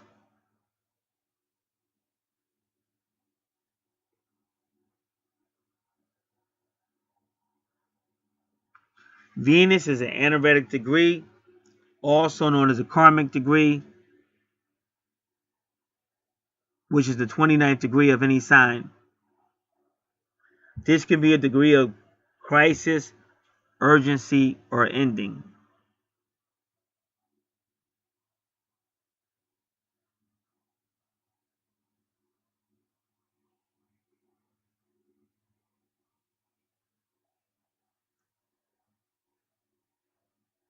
So then she said that Kristen's Venus is also in measurement to her Saturn-Neptune midpoint, suffering depression, Mars-Neptune midpoint, deceit, manipulation, as well as the Aries point, world recognition for good or bad.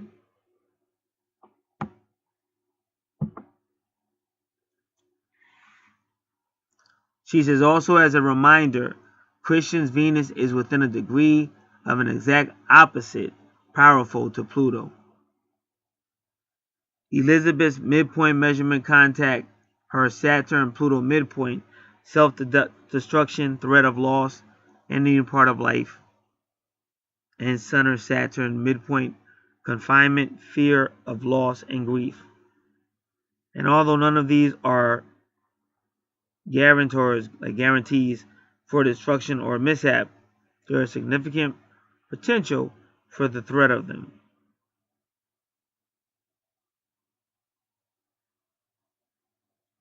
So she uses progressive charts such as solar arc.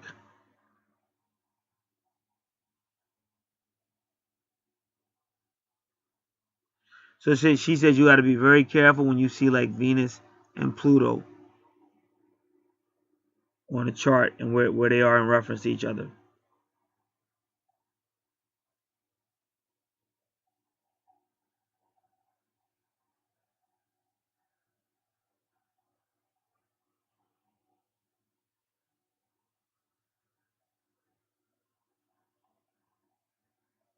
She refers a book by T. Patrick Davis called Sexual Assaults, Pre-Identifying the Vulnerable.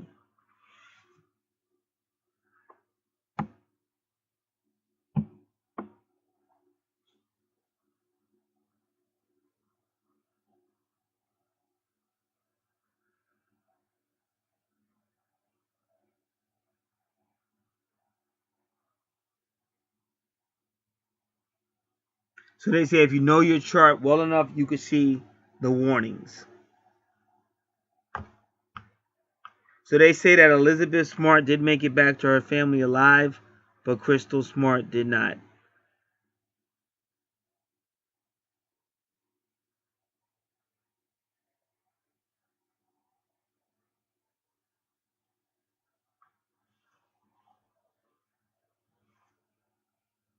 That's why we're trying to teach all about etymology.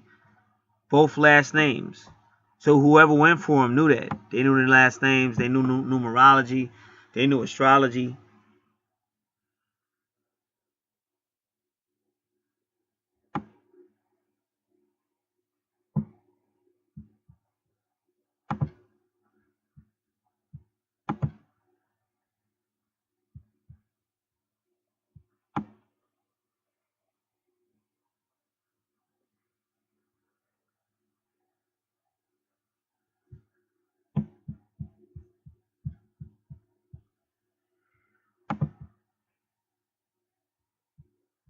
All right.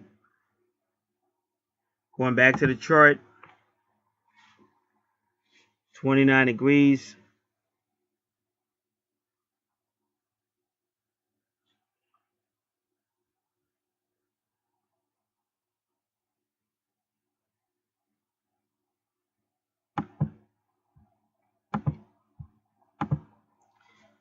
So what I'm going to do, just to get a better understanding, the second house is ruled by Taurus. Well, normally you just say second house, but I wanted to get a reading that says second house, not, anything about Taurus. But since second house is ruled by Taurus and I want to get more information, I'm going to do that. Anaretic degree in Taurus, because Taurus does rule the second house. But first we're going to do the 29 degrees of the anaretic degree in Libra. So this signifies the end of a cycle where a pressing legal issue is involved. It requires people to tie up loose ends. Unfortunately, it strongly signifies divorce. But why? Because you should have never let another person have access to your money. That's why. Just like I said. But now we're going to get 29 degrees in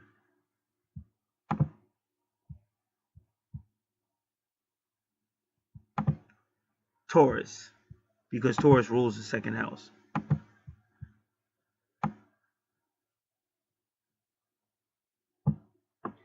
The end of a monetary cycle. Persons might file bankruptcy, or they might finally be pulling out of debt. This could signify the end of a cycle involving real estate, perhaps a land sale profit, or they overpaid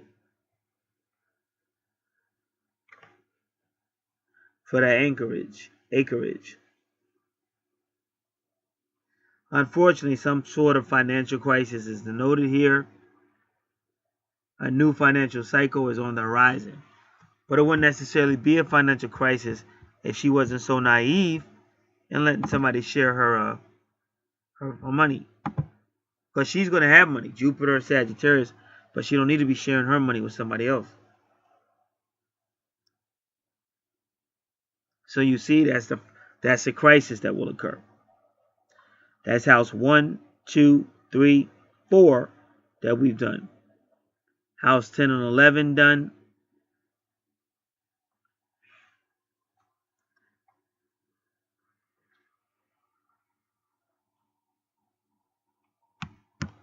Sorry, house 11 and 12 done. Not 10 and 11, not 10 yet.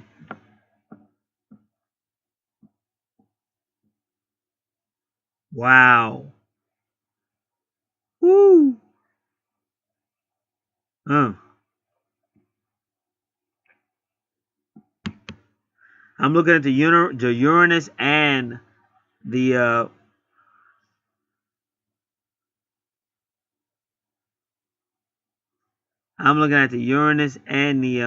Mars and Aries, both at 29 degrees.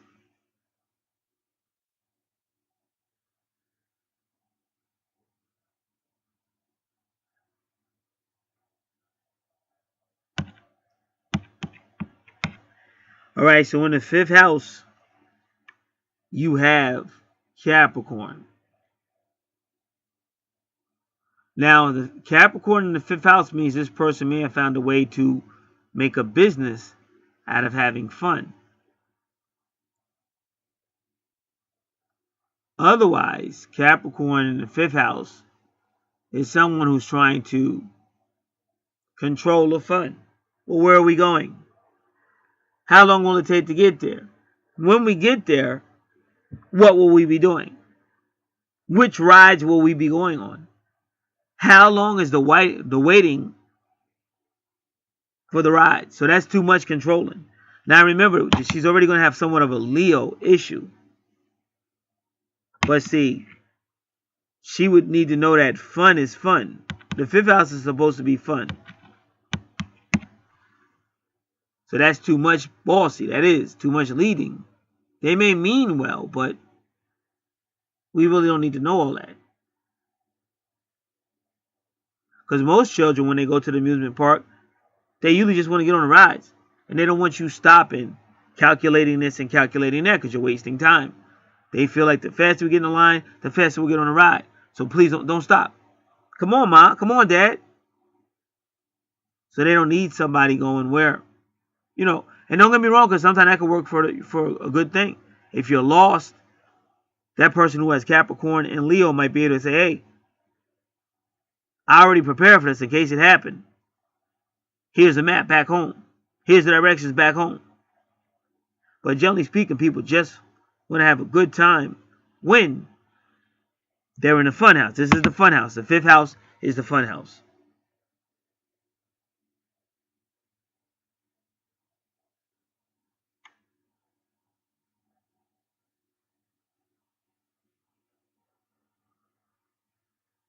But now, Jupiter is at 10. And again, that is the Wheel of Fortune. Venus is at 10. That is the Wheel of Fortune, which is Jupiter energy.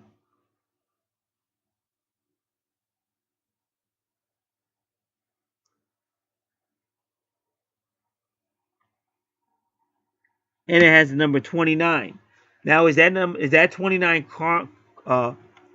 karmic or anaretic? Well, it's not a degree. It's actually a minute. It's 10 degrees and 29 minutes. But it's kind of interesting that they will put number 29 there, especially with Venus. So it definitely means something.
So 29 is a relationship number, teamwork, compassion, companionship, and diplomacy.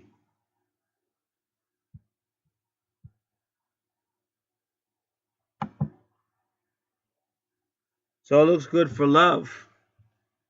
Now, ironically, Saturn is the star. Saturn is the son of Venus. Our sun is not Venus's sun. Saturn is. So that's kind of interesting. You got that going on. But Saturn is at 16 degrees, which is the tower. Meaning we're gonna break you down so we can build you back up.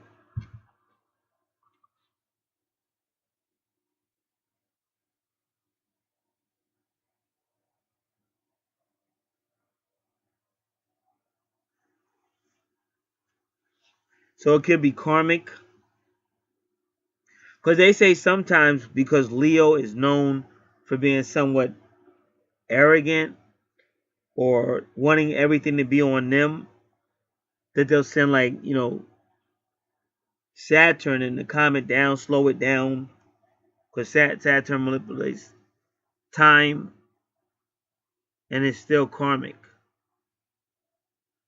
So it might be delays or some form of judgment, or even with Pluto, some form of transformation.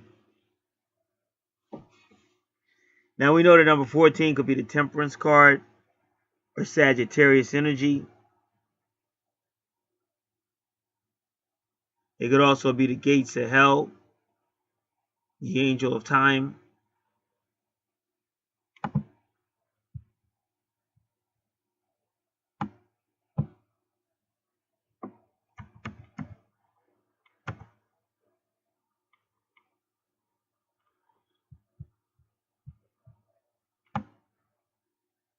So then they're saying the number 14 could be freedom, self-determination, curiosity, wit, conscientiousness.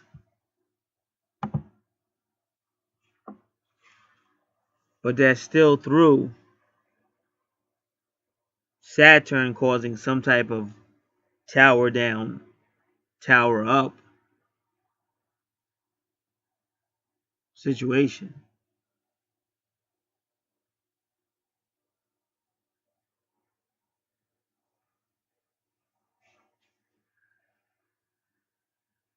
And then Pluto causes great transformation. And 0 really is the number of the fool, like a new journey. And 22 is also a new journey from the 2021 major arcana cards. So they're saying this is a new journey for the fool. So they may use Saturn to shut him down and then build him back up with Pluto. Or her, rather.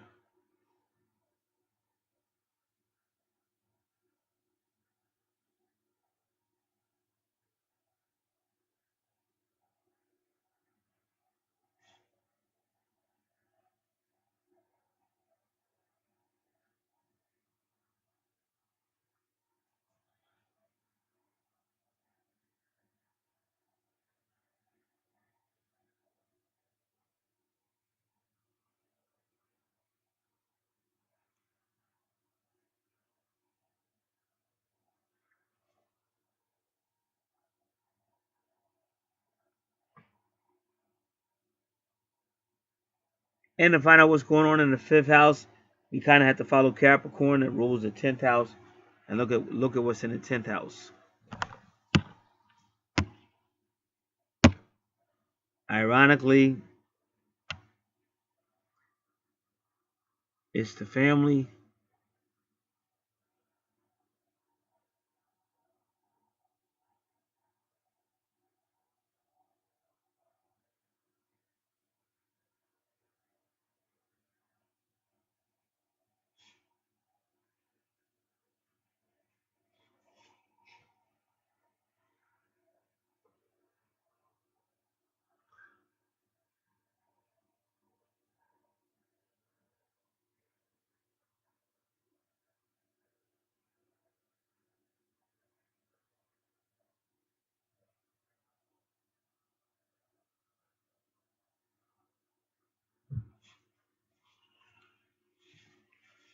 All right, so that's kind of deep.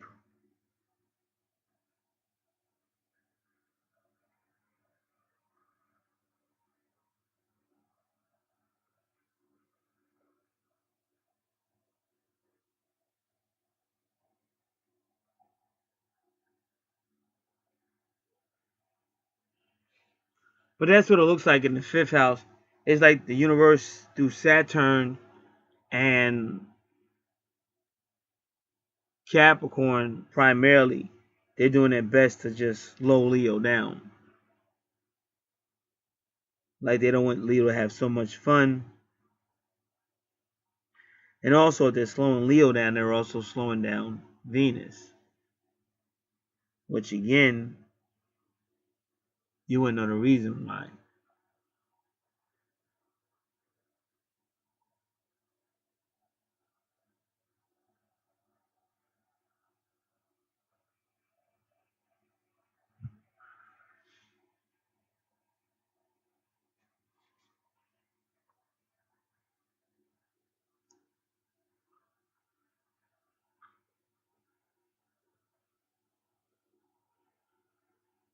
So 1st house, 2nd house, 3rd house, 4th house, 5th house, and 6th house we've done.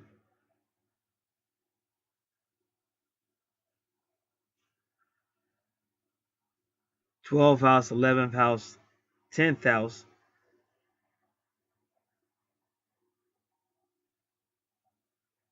So now we're at the 9th house. Now usually the medium coeli is in the 10th house. But in this case, let me see. Let me look again. Okay, so it is in the 10th. It's in the 10th house.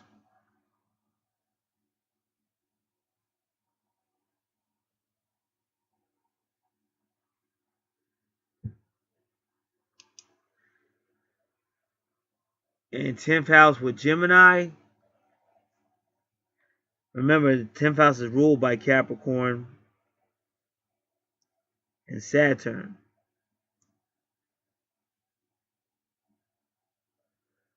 So it's almost like in the 1, 2, 3, 4, 5, 1, 2, 3, 4, 5th house. The 10th house is trying to control the Leo fun and freedom.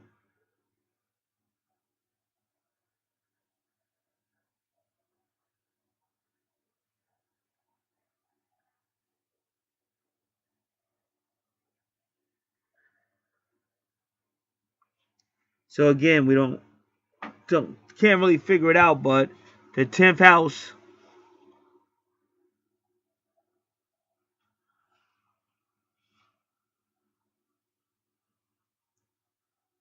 is being somewhat stymied or transformed.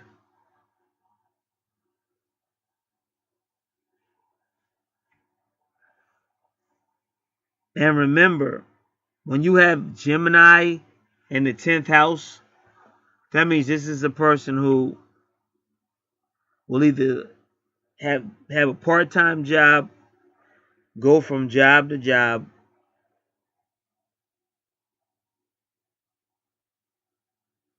or they can't keep a job,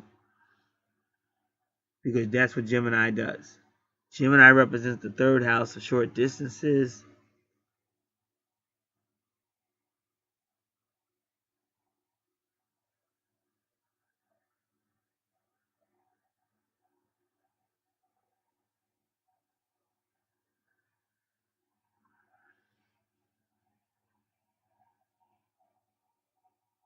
But now Juno at 0 degrees in Gemini. So they may find themselves in a serious relationship with Gemini or Capricorn energy. And that's why it's kind of ironic, because Capricorn is in the house of like dating with Venus.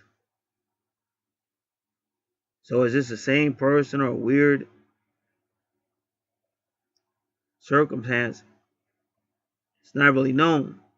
But what is known is medium Coeli and part of fortune are both at 20 degrees. And that's Pluto energy. So now you see Pluto in the 5th house. So we really don't know why, but it just looks like the universe is trying some form of either slowing down or transforming or controlling the Leo, Gemini,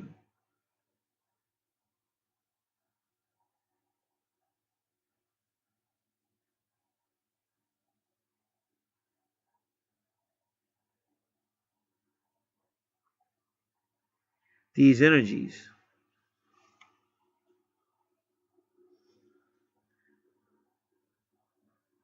So this is karmic. And when you're dealing with karmic, that happens. Like you're looking for a reason, but it's not. It's karmic because it's based on something that was done in a previous life.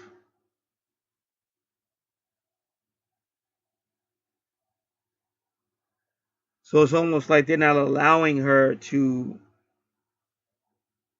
just have fun. They're not allowing her to just be whatever. It's like, okay, I'm Venus, but with Saturn is right there saying, okay, well, Venus, don't even think about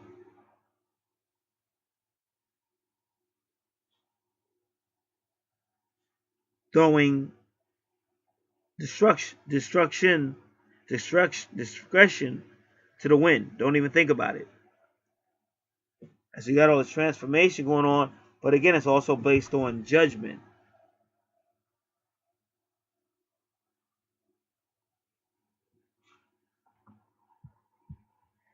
And let's take a quick look at what judgment could really mean.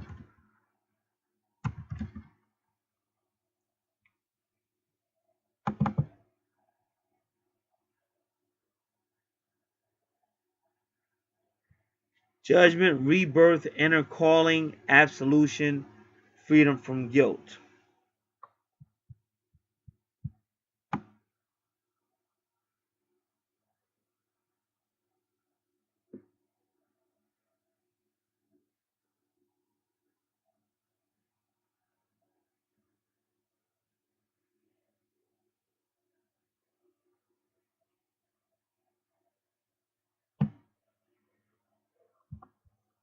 So judgment means this person is someone waking up to their real life purpose. And believe it or not, medium quality does represent your true north node. That does make sense because what they're doing is almost kicking them out. They're kind of teaching them a little bit, maybe how to loosen up a little bit, and they're kind of kicking them out of the career mindedness, and back into the 10th house. Because medium quality works with your true north node, so they are kicking them back into the family, saying, "Let this family spirituality be your career, and let working for these devils, let that be short sighted." Because that's what Gemini. I told you, if you have Gemini in the 10th house, this is a person going from job to job. Short time ain't gonna keep it. So the Judgment card or Pluto energy is forcing that transformation. And as you see, the Pluto itself is at 22, which is once again a twin flame number.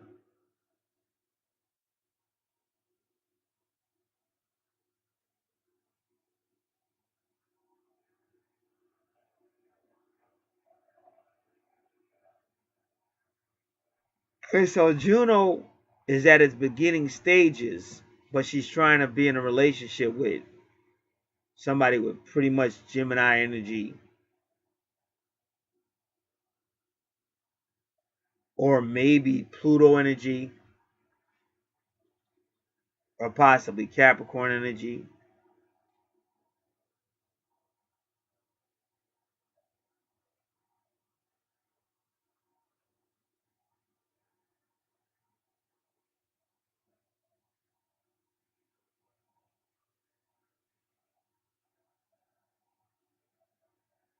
All right.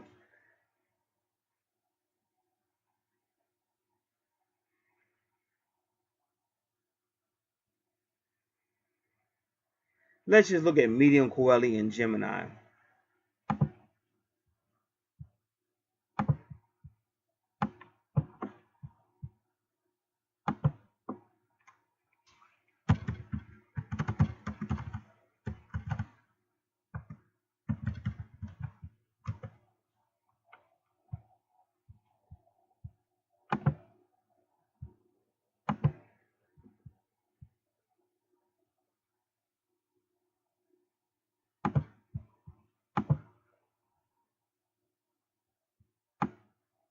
Person is adaptive.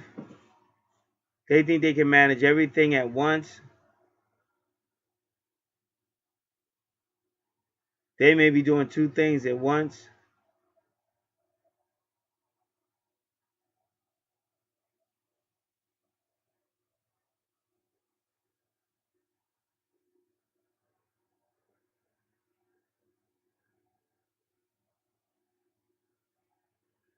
So basically, they're just saying these are multitaskers, very logical people. Yeah, anytime you see Gemini or Mercury, they're going to be very creative, very logical, great thinkers, witty.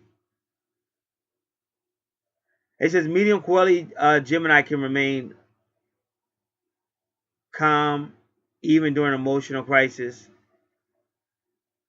They're usually easygoing.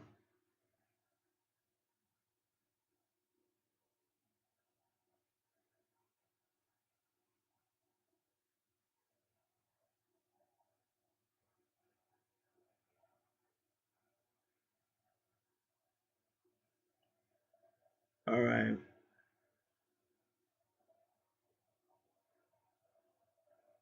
Say these people are very intuitive, and that helps them to be creative. They automatically know when something will work.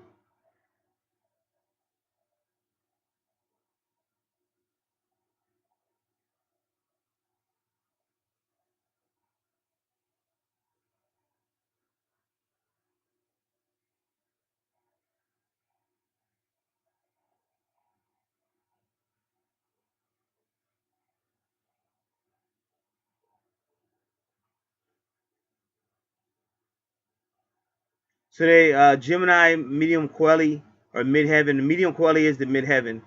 They know things are always changing, so they know how to manage their resources, and they know how to pay stuff. So that's what it seems like. It seems like maybe in a past life that their Leo ego or their Leo desire to have fun was so great, so that in this life they kind of slowed it down in the fifth house.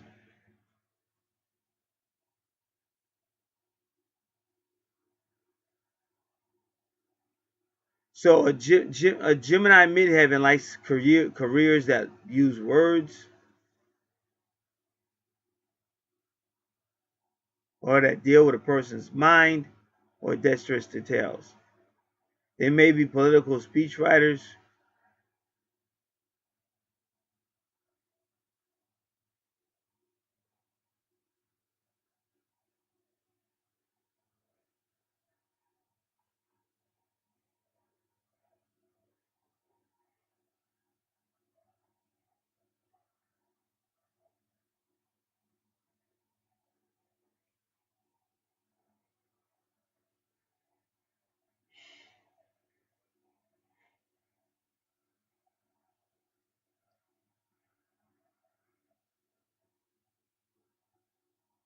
So political speechwriting, city planning, journalism teaching, the arts, performance, writing and fashion design, sales, public relations, business, advertising.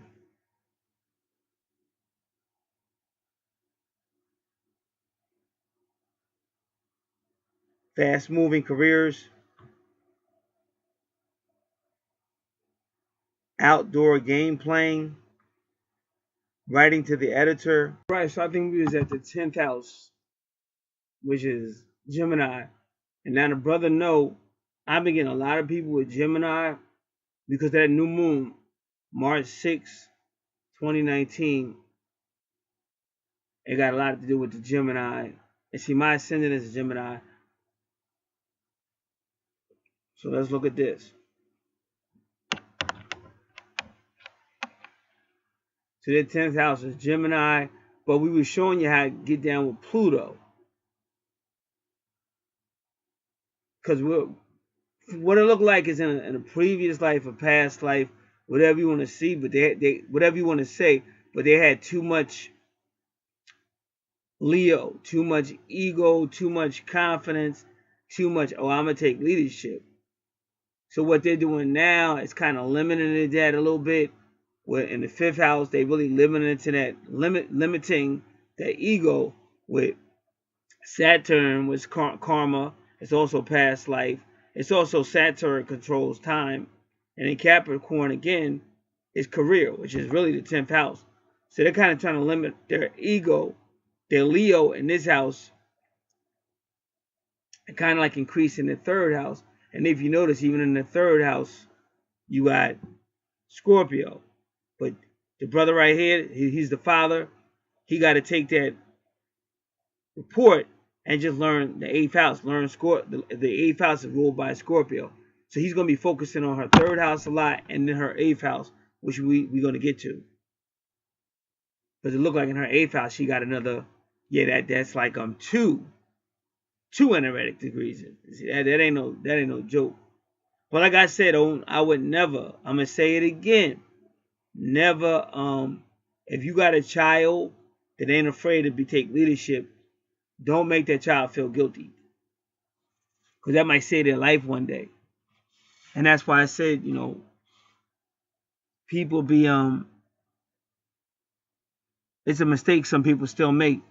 Like when we was kids, and that's when I was a kid, long time ago, they teach you like, oh, obey an adult and all that. Now you don't obey no adult. Because your little girl might be walking home with something, and little adult say, hey, come here. Yeah, come on inside. That's okay. Don't worry. I know your mom. I know your dad. Come on inside. I need some help. Come on. And they don't know what's going on. Like, fuck, I'm not going some fuck you shit. I ain't coming nowhere haul ass. I'm going to go tell my dad. And that dad going to come and beat that motherfucker's ass. You want somebody to come inside? I'm going to show you what's inside. Call cops real quick. Like I said, when Cameron was on TV and they said, if you knew the person next door to you was a serial killer, what would you do? And Cameron was like, I ain't going to rat. I might move. Like, oh what? Okay, if you gonna move and leave the whole neighborhood with this serial killer, of course you gonna call the cops on that crazy ass. I remember we had somebody knock on this door one time. I knocked on the door and said, "My name's so and so. I live up the street and I'm a pedophile. I rape children and shit." I'm like, man, why you gonna? But it was legal, but you know that's common sense. You don't want nobody knocking on your door. But that was like a law in New Jersey that you were supposed to let your neighbors know. But no, don't come on my door now, cause you get shot up. Somebody could like shoot you, sit knock on the door, saying some crap like that. They might got kids in the house. How you gonna knock on my house when you some pedophile? You could get killed. So you can't just knock on the door. But yeah, legally they supposed to know. If they move somebody like that in your neighborhood, legally you supposed to know. But that's why I said nowadays you gotta really be aware of that. And like I said, he knows me because I'm always teaching what could happen. That's like when he was in a recent situation. I like, man, when you gonna learn? Like, cause I know him for years. So I was like, man, when the heck you gonna learn? That's real dangerous. What are you doing? So I'm always teaching you. Unfortunately, on this planet, anything that can go wrong may or probably will. Not that you got to be pessimistic or negative or don't give love a chance. I ain't saying all that. But you do got to slow it down and think about it. Like I said, if I got a backyard, putting up a fence or something like that, whatever I'm going to do, my kid's going to be safe. And it's all kind of shit. Where I work at, we got communication equipment at all times. So it's just like that. It's just a new world. Like, you just got to know what's going on. So they go, you on so-and-so, where you at? So-and-so, where you at? Anybody seen so-and-so? Last time I seen so-and-so, he's going outside. Well, where he at? Tell somebody else. So the manager might come outside looking for you. Might have got hit by a car or something. He was outside in the parking lot doing something. Got hit by a car or something crazy. Or if you older, you might have fell out, had a stroke or something, y'all. Now they know. I'm not saying you got to have your kid wearing it, but these are all different ideas that you can do. Like I said, the woman that let her daughter and her niece drowned in Belmar, New Jersey. Could have been, oh no, go play in a tub or something. Go in the back and play with a hose. No, you can't go down on no beach. Or, okay, I tell you what, I'm gonna go with you. We're gonna stay down there for a few minutes and you coming back up. But I'm never gonna let you as a little girl go down on no beach by yourself. Anything could happen. And remember, Gemini is communication. And Gemini is also children, short distances, short journeys, siblings, brothers and sisters, the brotherhood around you, communications, creativity, poetry. And that is like in her 10th house of career. So she might even have a career like that. And I was reading midheaven, Gemini midheaven, and at 20 degrees, it's dealing with Pluto energy. But Pluto energy is also judgment, as I read that, or transformation.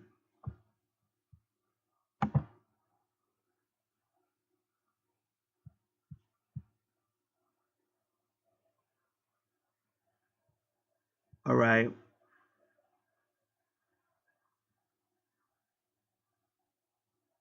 So let's look at that again. I'm gonna look at that judgment. I want to look at that judgment card again.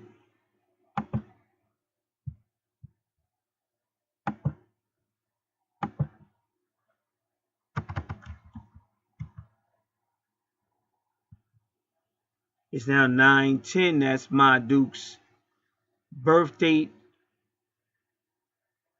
All right, it's PM.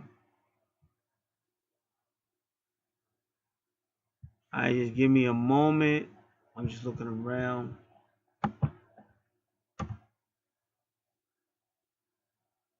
right, we got it.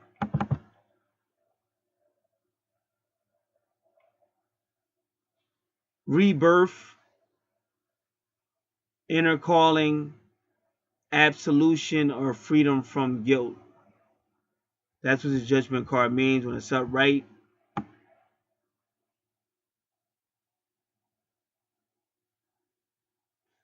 Reflection, self-evaluation.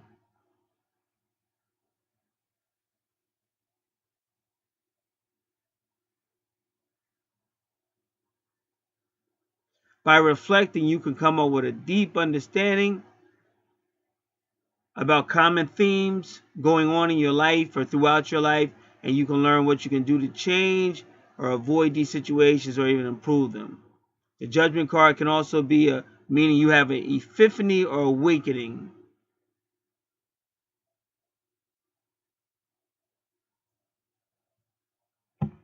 Deals with your higher needs and inspirations. And remember, this is the highest point of her chart, medium Coeli.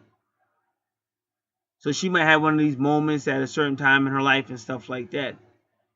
But remember, Pluto, the number 20 card, tarot card, Pluto rules Scorpio. So once again, you're dealing with the 8th house and the 3rd house, because her Scorpio's in her 3rd house, but really Scorpio rules the 8th house. So you got to remember that. And again, I think that's where she got those 29s at. 29 is anaretic or karmic degrees. And those are powerful. I know I saw Uranus. I might have seen Mars as well. Powerful.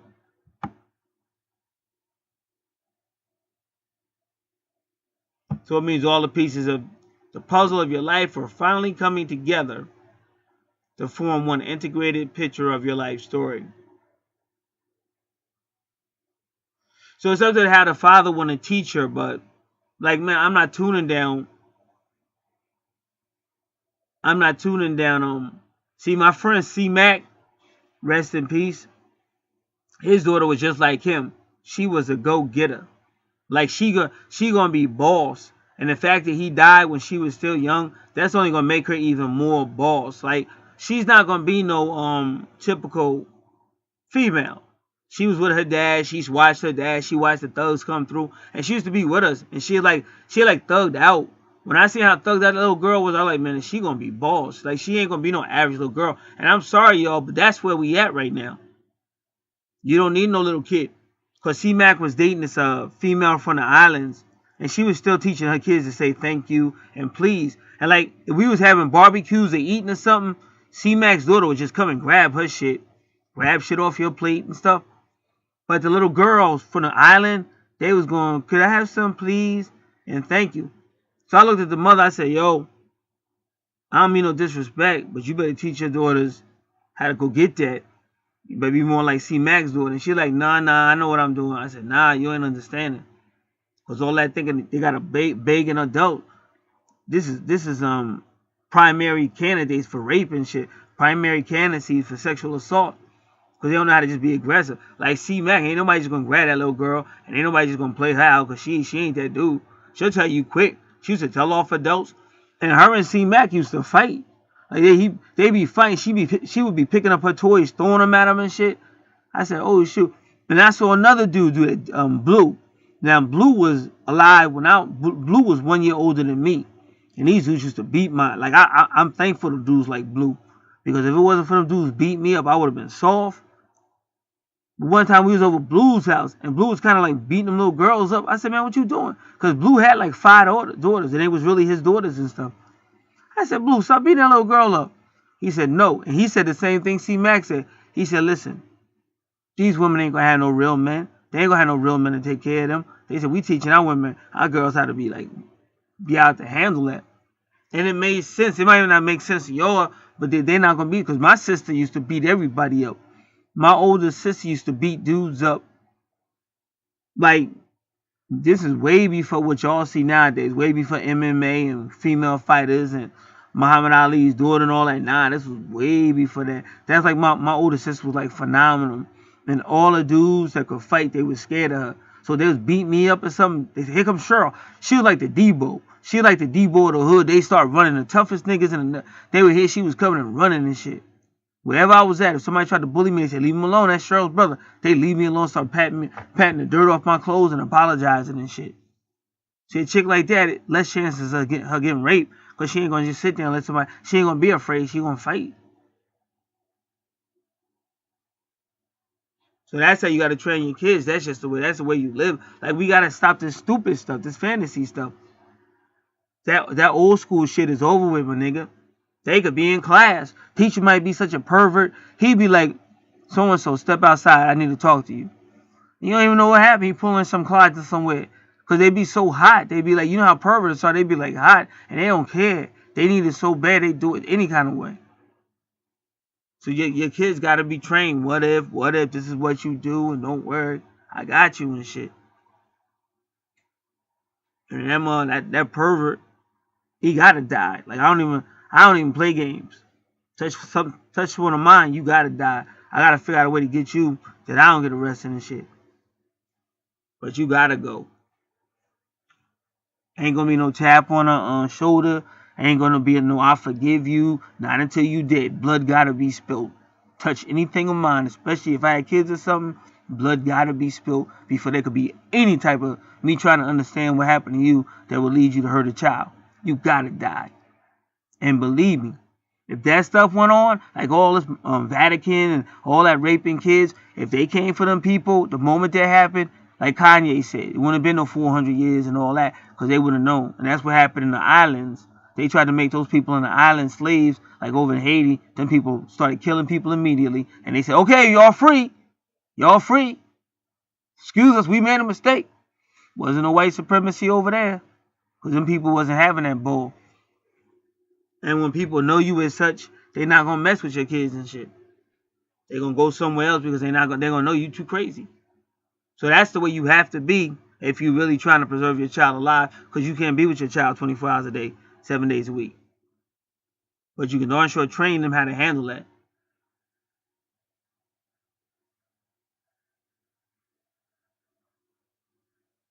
So it's also talking about healing of deep wounds, because you're now in a position to put the past behind you, or you're now in a position to deal with whatever past. Whenever you see the Judgment card of Pluto, that number 20, you're now ready to confront any unfinished business, clear up any misunderstandings. The Judgment card is all about finding absolution, cleansing, dealing with any type of wrong thing that happened to you or mistakes. And it's all about the purge.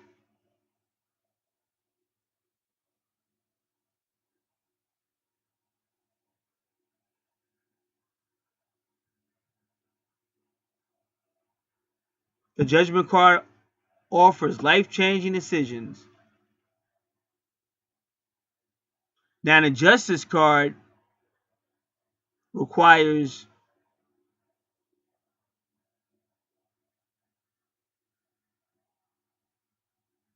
logical thought process, but the Judgment card requires a blend of intuition and intellect, whereas the Justice card is just logical thought process, but the Judgment card is intellect, thinking, and intuition. And remember, Gemini is one of the most thoughtful thinking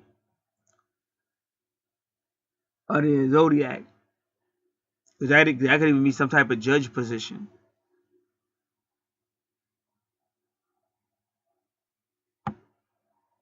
So it does have to do with judgments and decisions as well.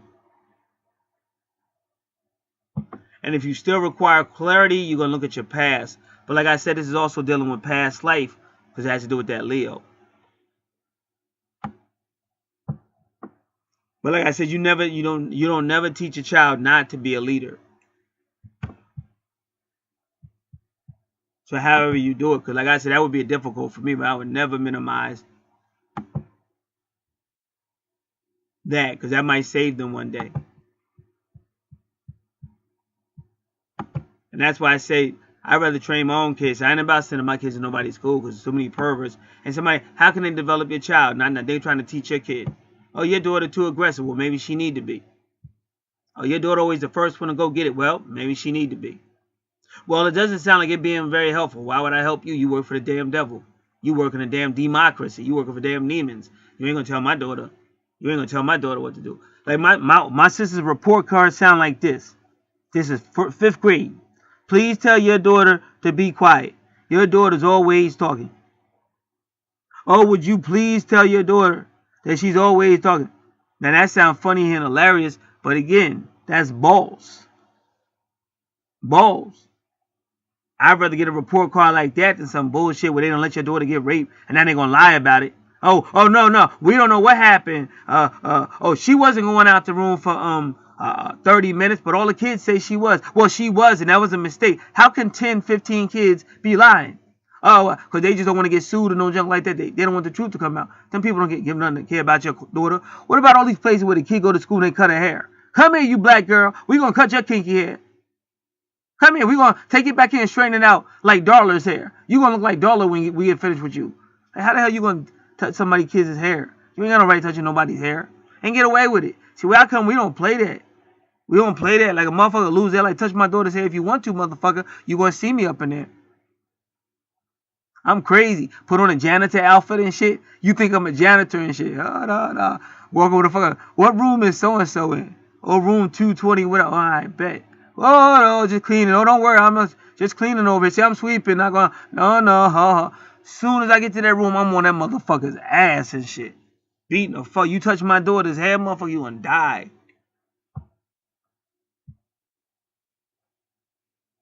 And I would hate, like I wouldn't want to be that type of person, but I torture motherfucker. Cut their hair off and shit. Cause like I said, biggest mistake my father made when I was little, he took me to see Black Caesar. Now Black Caesar was about this street dude. He was a little kid, and it was this racist ass white cop. Beat that black boy's ass. Beat that black boy's ass. But that black boy became Black Caesar, the biggest gangster in the city and shit. And I watched that whole movie just sitting there. And at the end of the movie, I never forget, that was the best thing I ever seen. Because Black Caesar beat the crap out that cop. Beat his ass, then painted his face black and then killed him and shit. And I said, that's me. That's me. And I said, my father don't realize I'm going to do the same thing to him as soon as I get older. I said, because of what he did to me and what he did to my father. So I'm sitting there the whole time saying, you made a mistake showing me this movie. I'm going to do the same thing to you. But see, guys like that don't get raped and all that because they're going to fight. So that's why I said, that's how you got to teach people. All that little, like you just got to understand. It's a time and place for everything. And the more your kids know that, the less you got to worry about somebody scooping them up and shit like that.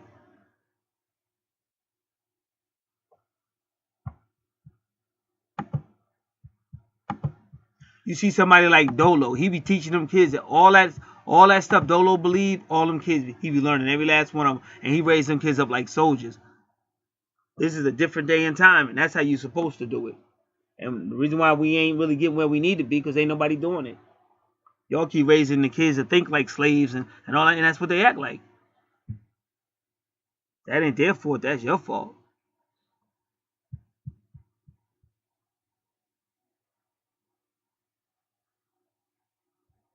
So we still looking at Gemini midheaven.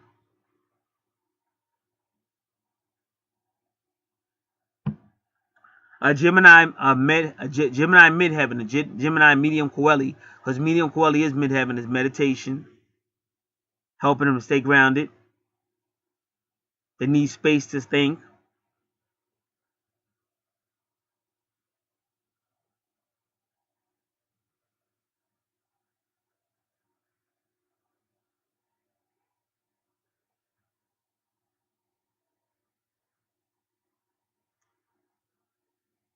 So they saying Gemini midheaven may have difficulty communicating with authority figures. That could be the point, but remember that is the authority. Your 10th house is the authority. Medium Coeli and stuff is the authority. So once again, that's why I said you don't want to calm down Leo, because Leo is a boss.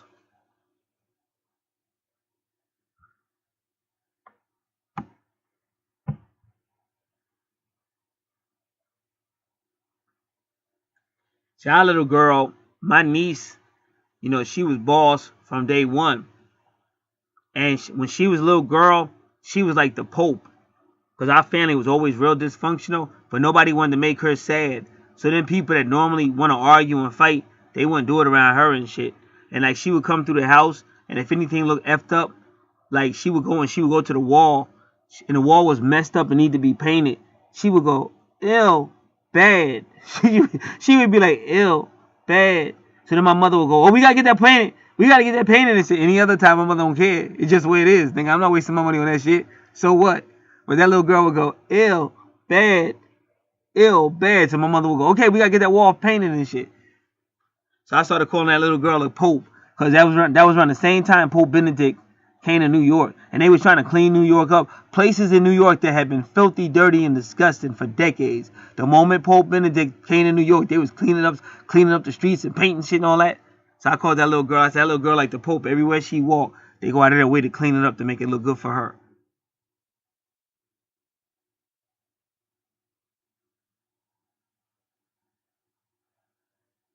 So they say anybody with a Gemini midheaven got something to tell the world.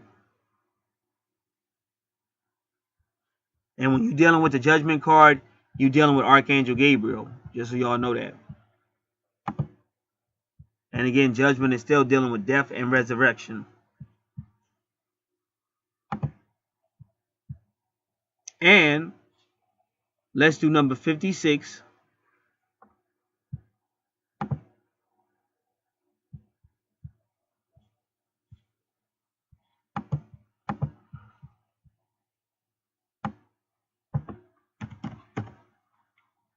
So she might have the universal gift to resurrect people or situations that don't look good. She may have the power to resurrect them with her speaking or her writing. But it's definitely a leadership position. So 56 is relationships, teamwork, personal freedom, family, coexistence, and adventure.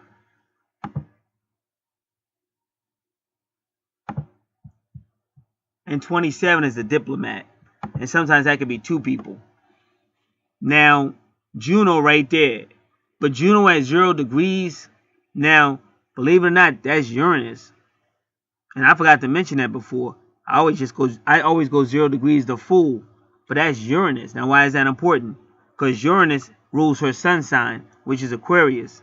And they keep implying that she may actually find herself in a relationship with the same sign as her.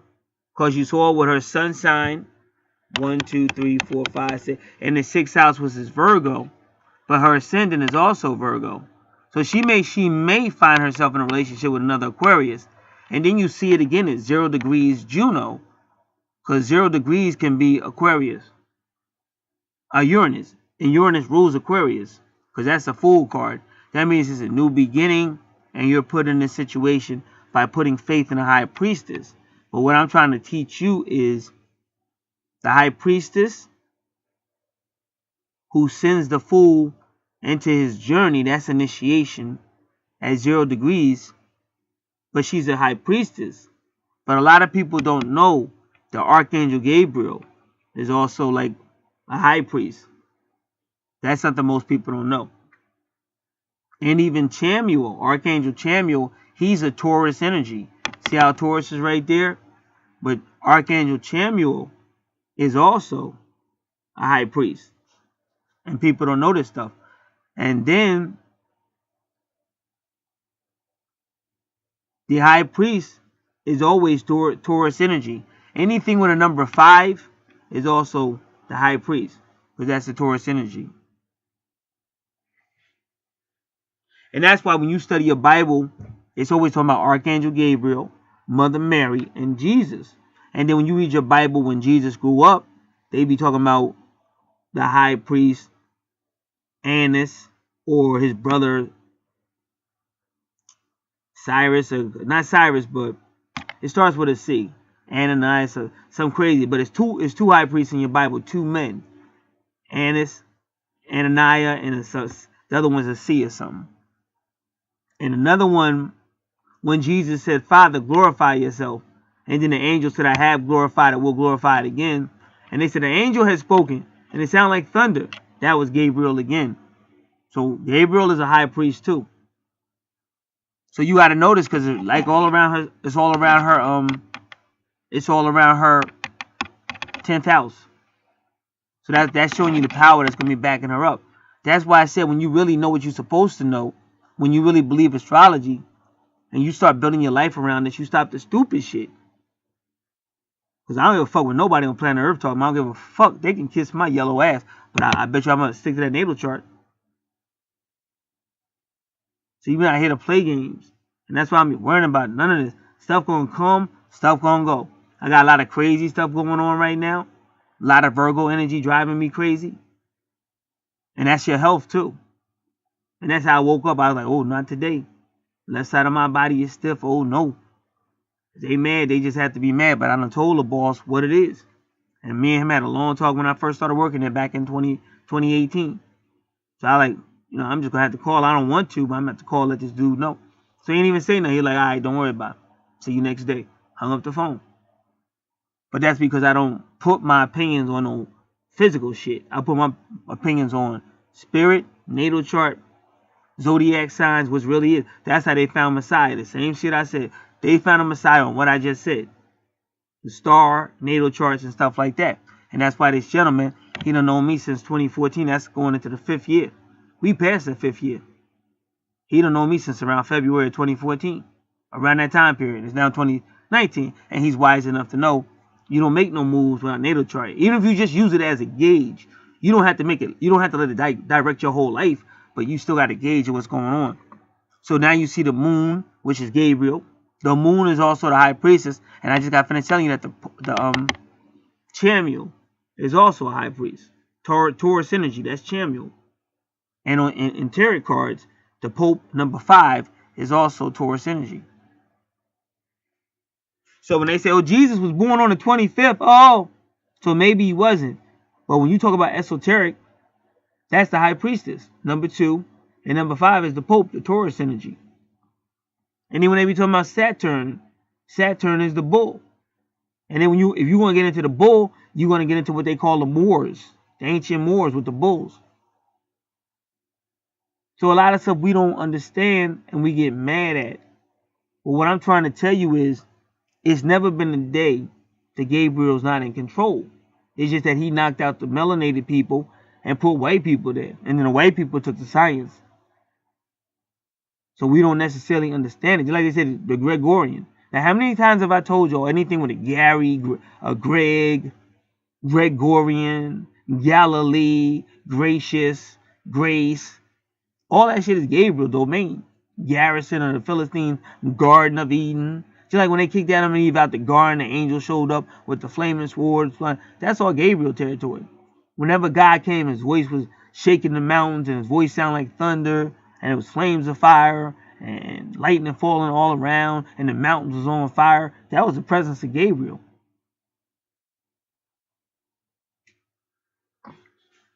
So by me telling y'all all that, and you see the number 20 right next to her, that's who's going to be giving her power. It's Gabriel and the high priestess, but also Chamuel, the Taurus energy. And this brother right here, his twin is a Taurus, 520. And if I looked on his chart, he probably got a significant Taurus on his chart. So this is where we really come from. All the natal chart is showing you is where you really come from. It could be a constellation above us. It could be anything. But you start learning this stuff. Even when somebody got like 23 on their natal chart, that could be like the Sirius constellation. So she's going to meet somebody at 0 degrees that has that. Uranus, Aquarius, Gemini, possibly Capricorn. And Capricorn, that's really his domain. Because Capricorn rules the 10th house.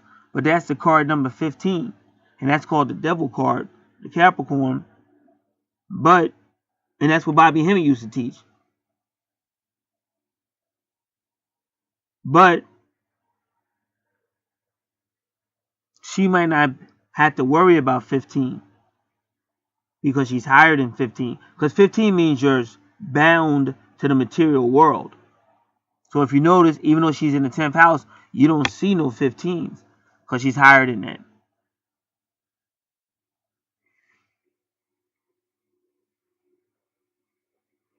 Now when you go to her, looks like her 9th house. Now that's a master teacher too. Because Taurus and the 9th house, see the 9th house is your higher self as well. Religion, philosophy, long distance travel, higher courts, higher laws, in-laws. And then it's at 25. Look at that, 25, 25. See what I'm saying? That whole Jesus Christ, Mother Mary, and Gabriel. Because when y'all be celebrating Jesus, y'all do Matthew 2:2, a star, gently in the night. And then you do Luke. Hark the herald angels sing, glory to the newborn King. That's Luke, the book of Luke, the Luke. And then when Catholics be going, Hail Mary, full of grace, the Lord is with thee, that's also the book of Luke. So they're showing you in her natal chart how she's connected to all that metaphysical stuff, and then she's giving you 25. But you got to remember, they stole all that from Horus. They stole all that from Egypt.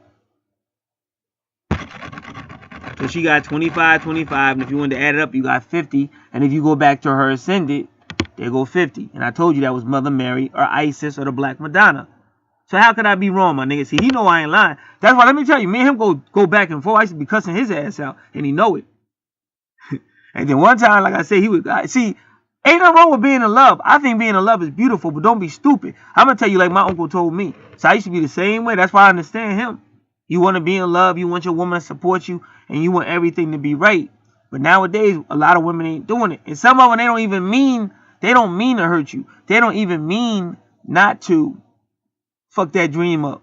But the truth is, it's gonna be real hard to find a woman that really want that dream, that family dream, and having their kids and playing outside. They'll say they want it, and they'll cuss me the fuck out for telling the truth, but they don't want it, and they'll fight against it and break it down and break your heart and all that. So you got to become what they're looking for. And what they're really looking for is that man that really going to tell them what's up. And they say they don't want it, and they lie. They want to argue with me, but I ain't arguing with you bros. I done had a mother. I got 3 sisters. Y'all all drama queens. I'm not arguing with none of y'all. I'm just going to tell the truth. Put it out here, and the people that need it going to see it. And I got a whole bunch of women. I just had a woman send me another email saying, thank you for your ministry. Thank you. Another woman just blessed me yesterday out of nowhere. Bam! I'm saying, thank God. You understand? Because I be talking to God. I say, Lord, bless me so I can go, good God. So that's right there. I say, good God. Thank you, Jesus. Thank you, Yeshua. Good God. So we're not going to play games. We're talking to people who really want to learn, want to get their shit together. So to really get that, you got to have your shit together as a man. And she got to see that. Because at the end of the day, it don't matter. As long as she see you going to work and you at a job, and you got to tell her too. You going to work too. Because it ain't going to be no me going to work and you chilling out. We both going to work. Now, if you got some kids and we going to work out somewhere, you know you're going to be home with these kids, but you better be home with these kids. Like, you better not be somewhere else if you're supposed to be home with these kids. And if I'm going to work, when I come home, you damn right shit better be clean and stuff because you home. You ain't even working. So you got to have that shit straight. And it can't be no bullshit. None of that. And I mean, I hate to tell you because I wanted to grow up. I wanted to get away. I wanted to get out of third dimensional fully. But if you're going to be in a relationship, motherfucker, you might have to come home and tear some shit up. I ain't talking about don't put your hands on nobody. But you might have to come home throwing some shit. So she said, that crazy motherfucker, I ain't never going to just sleep all day long. You come home, you don't know where the fuck she at. And then when she come in the door, she don't want to tell you shit. Oh, hell no. You know what I'm saying? Got to go back to old school and shit. What the heck? Both throwing shit. She just crazy. But that come with being associated with a lot, not every female, but a lot of females without that drama, they not going to function. That's just a fact.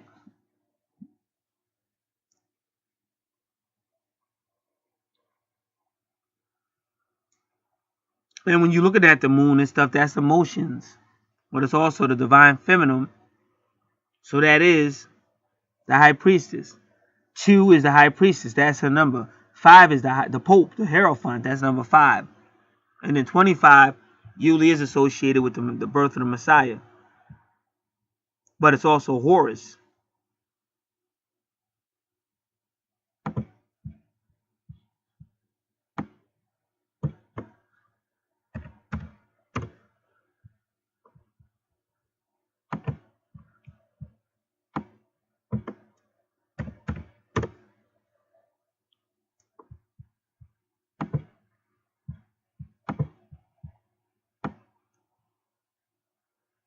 And then 25 is 2 plus 5 is 7, a mystical number.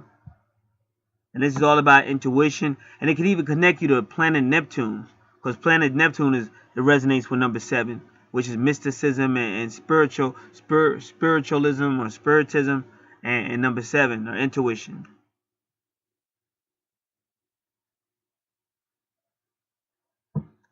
And it could be introspective, somebody introspective, like going within themselves, because Neptune is the hangman. And number 12, that's a person that goes into themselves and learns spiritual insight.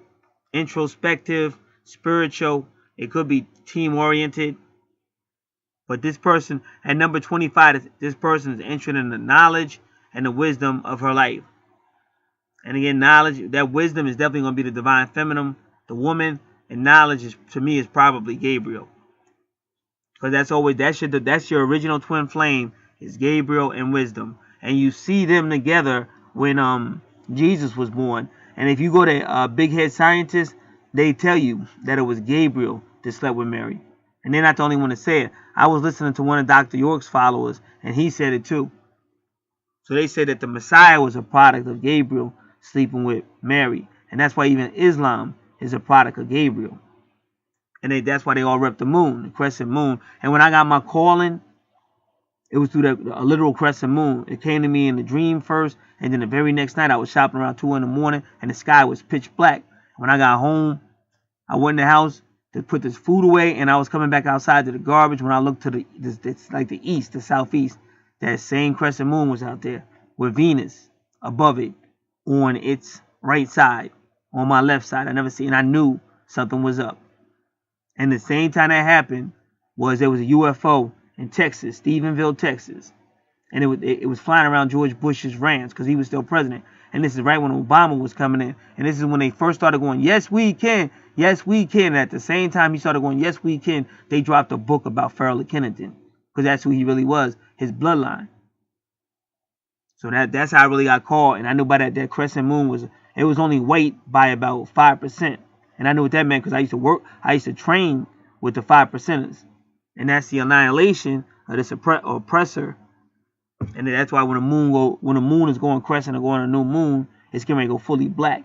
So they're letting you know their time is just about up. And that's number 5. It was the moon was at like 5% light, a slither of whiteness. It was the meaning. I knew that meant their time was up, about to be over. And in Stephenville, Texas, but Stephen is Acts chapter 7. And he's the servant of God that was like an angel on earth. They said he looked like an angel. He's an angel on earth. And then they killed him. But when they killed Stephen, that's when Apostle Saul became Apostle Paul. And then Jesus stood up. That's the only time in the Bible that Jesus stood up to receive Stephen. So that's looking at the ascension. But Stephen went immediately into heaven when he got whenever you kill martyr, when you martyr like a follower of God or something, that's a martyrdom.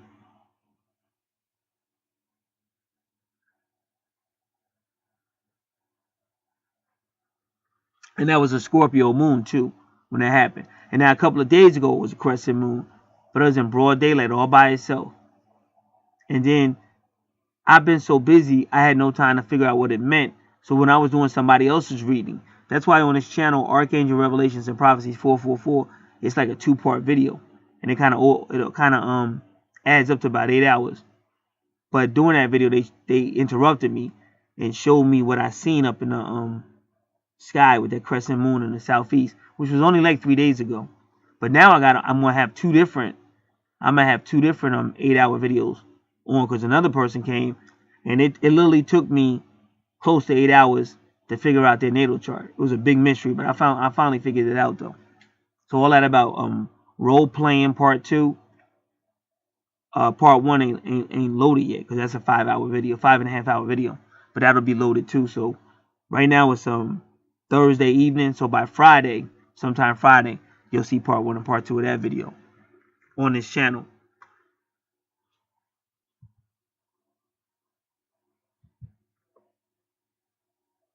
So a number 25 is very perceptive and wise beyond years. So that's why when you have a real smart child, it ain't no need to be telling the child to be quiet and feeling intimidated by him. You gotta realize who these people are.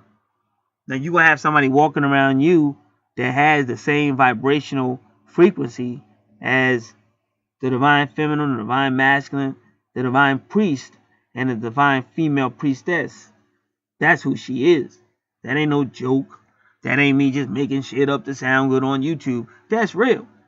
Now what you got to do is confess that and fuck what somebody else talking about. Because when you confess it, that's your power. That's why I be telling you, I be thinking about these devils. And I always went where I wanted to. Like, as many times I have went into all white locations, chilling. And they looking at me like I'm out of my fucking mind. I wasn't thinking about them damn devils. They ain't put their hands on me.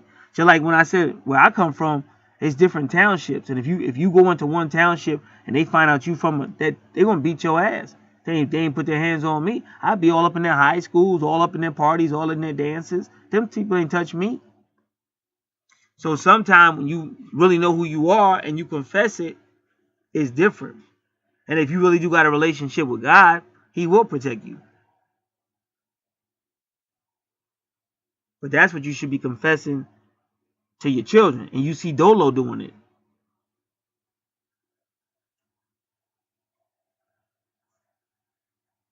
And the more you show them and they begin to confess it, you actually blessing your house. And you know how angels love to be talking to the kids.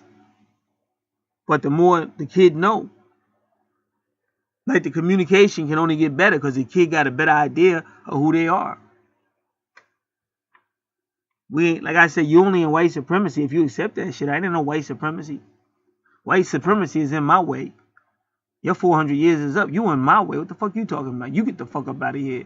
Fuck you talking about? You the nigga. Get out of here, nigga. Who the fuck you talking to? And if you really believe that and start to repeat that shit, your whole shit change. That's the last thing I'm worrying about. And that's what Daniel did. Daniel confessed what God said. Oh wow, 70 years is up. These people ain't got no right to keep us captivity no more. He wasn't thinking about it. He praying, and that's when Gabriel showed up. Now the reason why Gabriel showed up to Daniel and not the other three Hebrew boys, wasn't the other three Hebrew boys, they wasn't confessing that the 70 years was up. And they're the ones that got thrown in the fire. And so then that angel had to show up and protect them in the fire. But they didn't throw Daniel in the fire. And then they did throw Daniel, they threw him in the lion's den, but God protected him. But he never went through the furnace.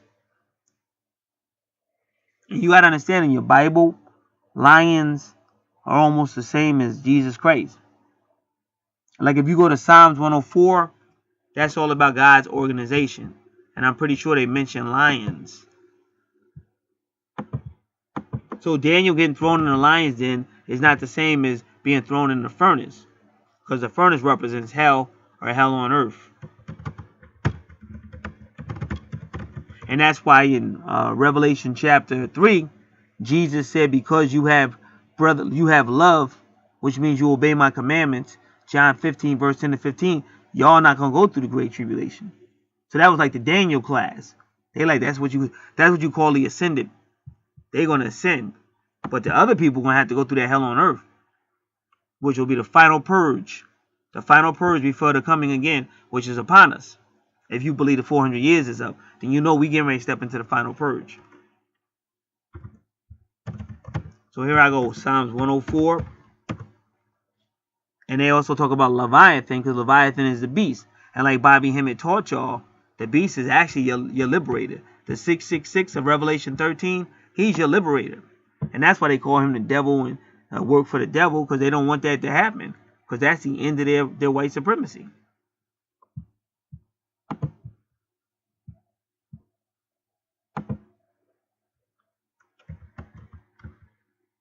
So there you go. Psalms 104 verse 21. The young lions roar after their prey and seek their meat from who? From God. So them lions, like Jesus Christ is the Lion of Judah, they down with God. So when Daniel got thrown in the deep, or in the den, the DE is the deep of the den, he was with lions. And again, said, Daniel, are they eating you? The king said to Daniel, Daniel, did they eat you? He said, no, the Lord sent his angel to close their mouth. That's Gabriel. Alright? So now you see it in Psalms 104, because this is God's entire organization. That's why I said when you study the Bible, you can't go wrong, because you could tell that God is the big boss. Everybody want to be in the gang. Everybody want to be connected to a big gangster. Ain't nobody bigger than God. That's why I be laughing when niggas forget that. That's why I said it don't matter who created the planet. It don't matter about Thoth. It don't matter that this is a trick or a matrix. God ain't never lie. I knew that shit when I was little. I didn't know it like I know it now. But God was always showing me who he was. But that's because I was always reading scripture. I used to tell God, why don't you tell the people? Why don't you tell the people who you really are? In the book of Job 1 and 2. That wasn't nice what you did, God. Why don't you show the people who you really are? And he was like, it ain't my fault they don't read the Bible. Or they read it, but they keep changing it. They want you to think God is all good and all that. No, he's not. God will fuck you up. If you cross him, you cross his people. If you disobey him, he will fuck you up. He has a history of sending his people to destroy the enemy, take their family. Sometimes you could even take their wives and everything. Do what the fuck you want to. So it's not my fault if people want to stay stupid. I'm not staying stupid. Can kiss my yellow ass. I'm going to serve this guy. This is the big homie right here. This is the big gangster. And he about to fuck the enemy up. And can't nobody stop it. So when I'm teaching you, I'm going to teach you the truth. And hopefully you become a man enough or a woman enough to teach that shit so you can stop feeling like you some fucking token in somebody else's planet and somebody else's world. That time is up. It's my planet. It's my world. So saith the Lord. And that's how Daniel felt. And that's why Daniel ain't go through all that fire and thrown in the furnace and all that stuff. And Elijah felt the same way. So when they came to destroy Elijah, fire from the heavens was devouring them people and all that. That's why when you see somebody like, no disrespect to RFG Chosen One, but that's a little dude. And look how he be talking. A little dude by himself. But when you really have your revelations and really believe it, you ain't going to be talking this stupid stuff. You're going to be talking what the Lord told you to talk. And stop being scared. So now, like I said, Taurus in the 9th house is a master teacher. So it's at 25, 25.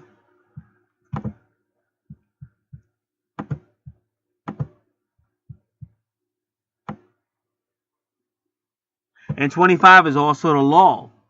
So she might be associated with giving some type of law. And remember, it is. The 9th house is higher courts and higher law. And she's right there with the Taurus or the priest. Like when you be seeing them judges wear all black, that's like that. Like a Supreme Court judge and all that. That's the higher courts. And the moon is right there because they got the law from the moon. The Old Testament, they got the law from the darkness of the moon. And then the New Testament is Jesus Christ with grace in the sun.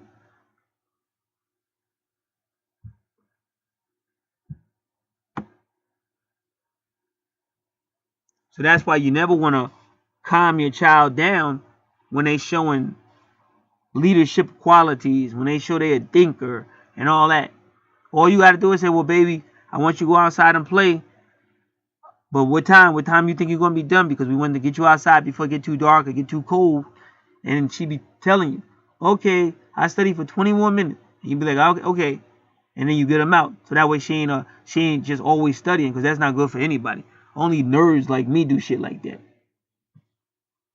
But even I know when to get out. If I want to get out, I will get out. I went for a long drive the other day, and I haven't done that in a long ass time. The Pope opens up the Golden Gate every 25 years. Because every 25 years is considered the holy year according to the church. See, y'all got to understand a lot of stuff that the Pope do and the Catholic Church do. They were still trained. That's like deeper mysticism. But they was trained from like the darkness. And like I said, we don't fully understand it. And a lot of that stuff is evil or whatever you want to call it. But darkness and the light all come from God. That's Isaiah chapter 45, verse 6 to 7. Isaiah 45, 6 to 7. See, a person like me just know to stay in my lane. I'm not worried about that because there's nothing I can do about it anyway. But I know I have a calling too. But I stay in my lane. Like ain't nobody gonna make me walk in the darkness. I don't take no oath. You understand? I've been invited many times to go into. I ain't going into the darkness. Now in 2 Corinthians chapter 12, they invited Paul into the darkness. They called it paradise. That's Luke 23, verse 43 to 46. Jesus said, today you will be with me in paradise. And immediately the darkness showed up. But see, I'm down with the light. I'm down with the sun. I'm a Leo. My ruler is the light. So I'm not really interested in the darkness because I like what I do. You understand? So a lot of times people make choices. That's why I say if you take an oath, right? And now you got all these spirits inhabiting you and raping you and fucking you and you doing all kind of crazy shit. Well, you voluntarily said, okay, you telling me in order for me to be one of the greatest rappers of all time, I got to take this oath and be raped. Yeah. And you take it anyway. Well, then, nigga, you took what you took. Ain't nobody going to feel sorry for you. You took that oath. That's why sometimes when people try to tell the world, I be looking at them like, you fucking rat. You snitch bastard. You know what I'm saying? Like, I don't like that dirty stuff either. But you shouldn't have took the oath. Don't take the oath and then betray everybody.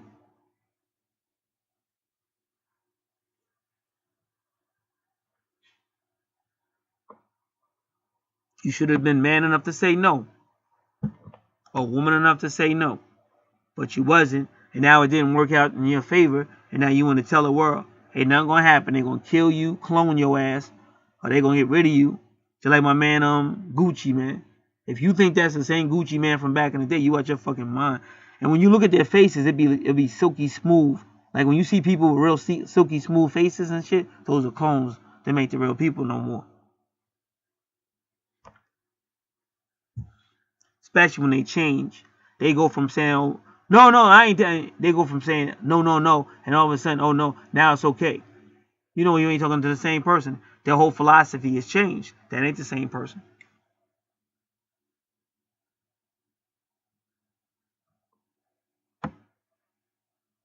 So a 25 could be intellectual, sensual, complex, but logical.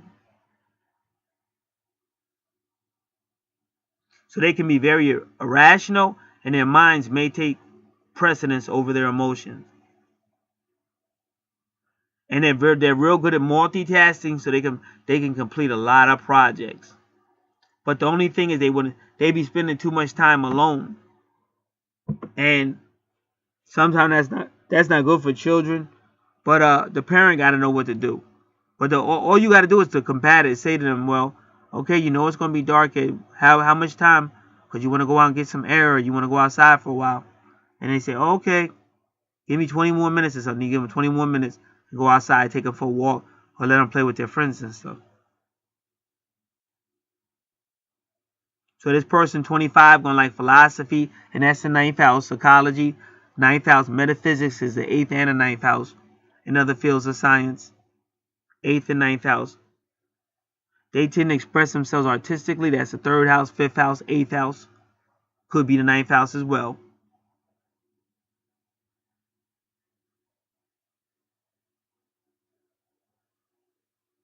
So they might communicate more with their art than talking. So when your daughter trying to show you that picture or whatever, really look at it and try to understand what she's saying. And you even ask her, because that'll help her learn how to communicate better. Because then she'll start telling you what it is.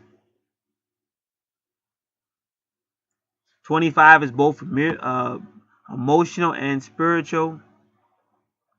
They're very good at communications with a wide range of people.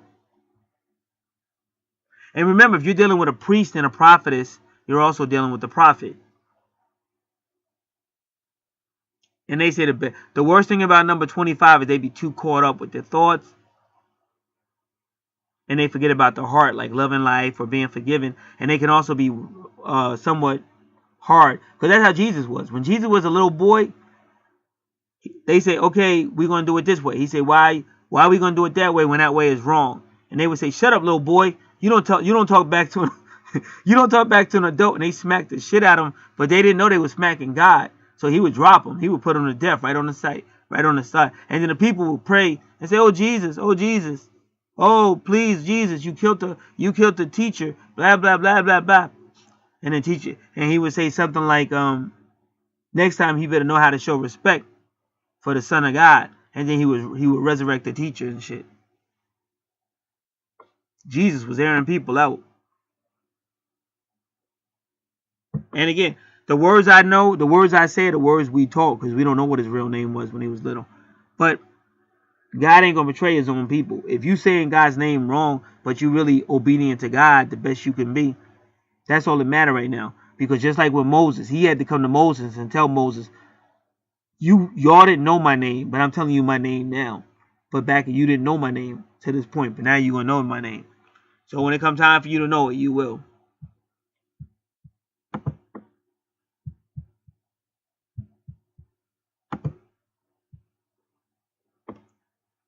So that's pretty much the 10th house, and that's the moon. So that's the feminine side, the lawgiver. That's in the emotions, and that's like the mother of the people. And you got to remember, when Jesus got arrested and he went into the palace, but out at the palace, that's the gate. Out at the palace was the fire, and Peter wasn't allowed in. That's the fire. I told you, at the presence of God, or the female goddess or wisdom, that's heaven and hell. Her throne sits heaven and hell. So Peter was not let in by the female. The gatekeeper, the doorkeeper, didn't let Peter in when Jesus got arrested at the palace, and she also didn't let him in at Acts chapter 12. It's 2 times in your Bible Peter was not allowed in. He was not allowed in Mother Mary's house with John the beloved, because Rhoda stopped him at the gate. She wouldn't let him in. And then when Jesus went into the palace for his court hearing, the maiden of the high priest would not allow him in. So that was a high priestess. So that's why I say when you get to Saturn in Capricorn, or the 10th house, you're dealing with the gateway to hell. And that's why, again, you got Saturn and Capricorn. Capricorn represents the job, and the boss represents Saturn or Satan. And then Capricorn also represents the goat. And then, like this brother said, the same brother that requested this reading, because when you spiritual, Jesus say, "Get behind me, Satan." But when you're materialistic, your career says career. And your ka is your soul or your spirit. And they go, "Get behind me, soul and spirit."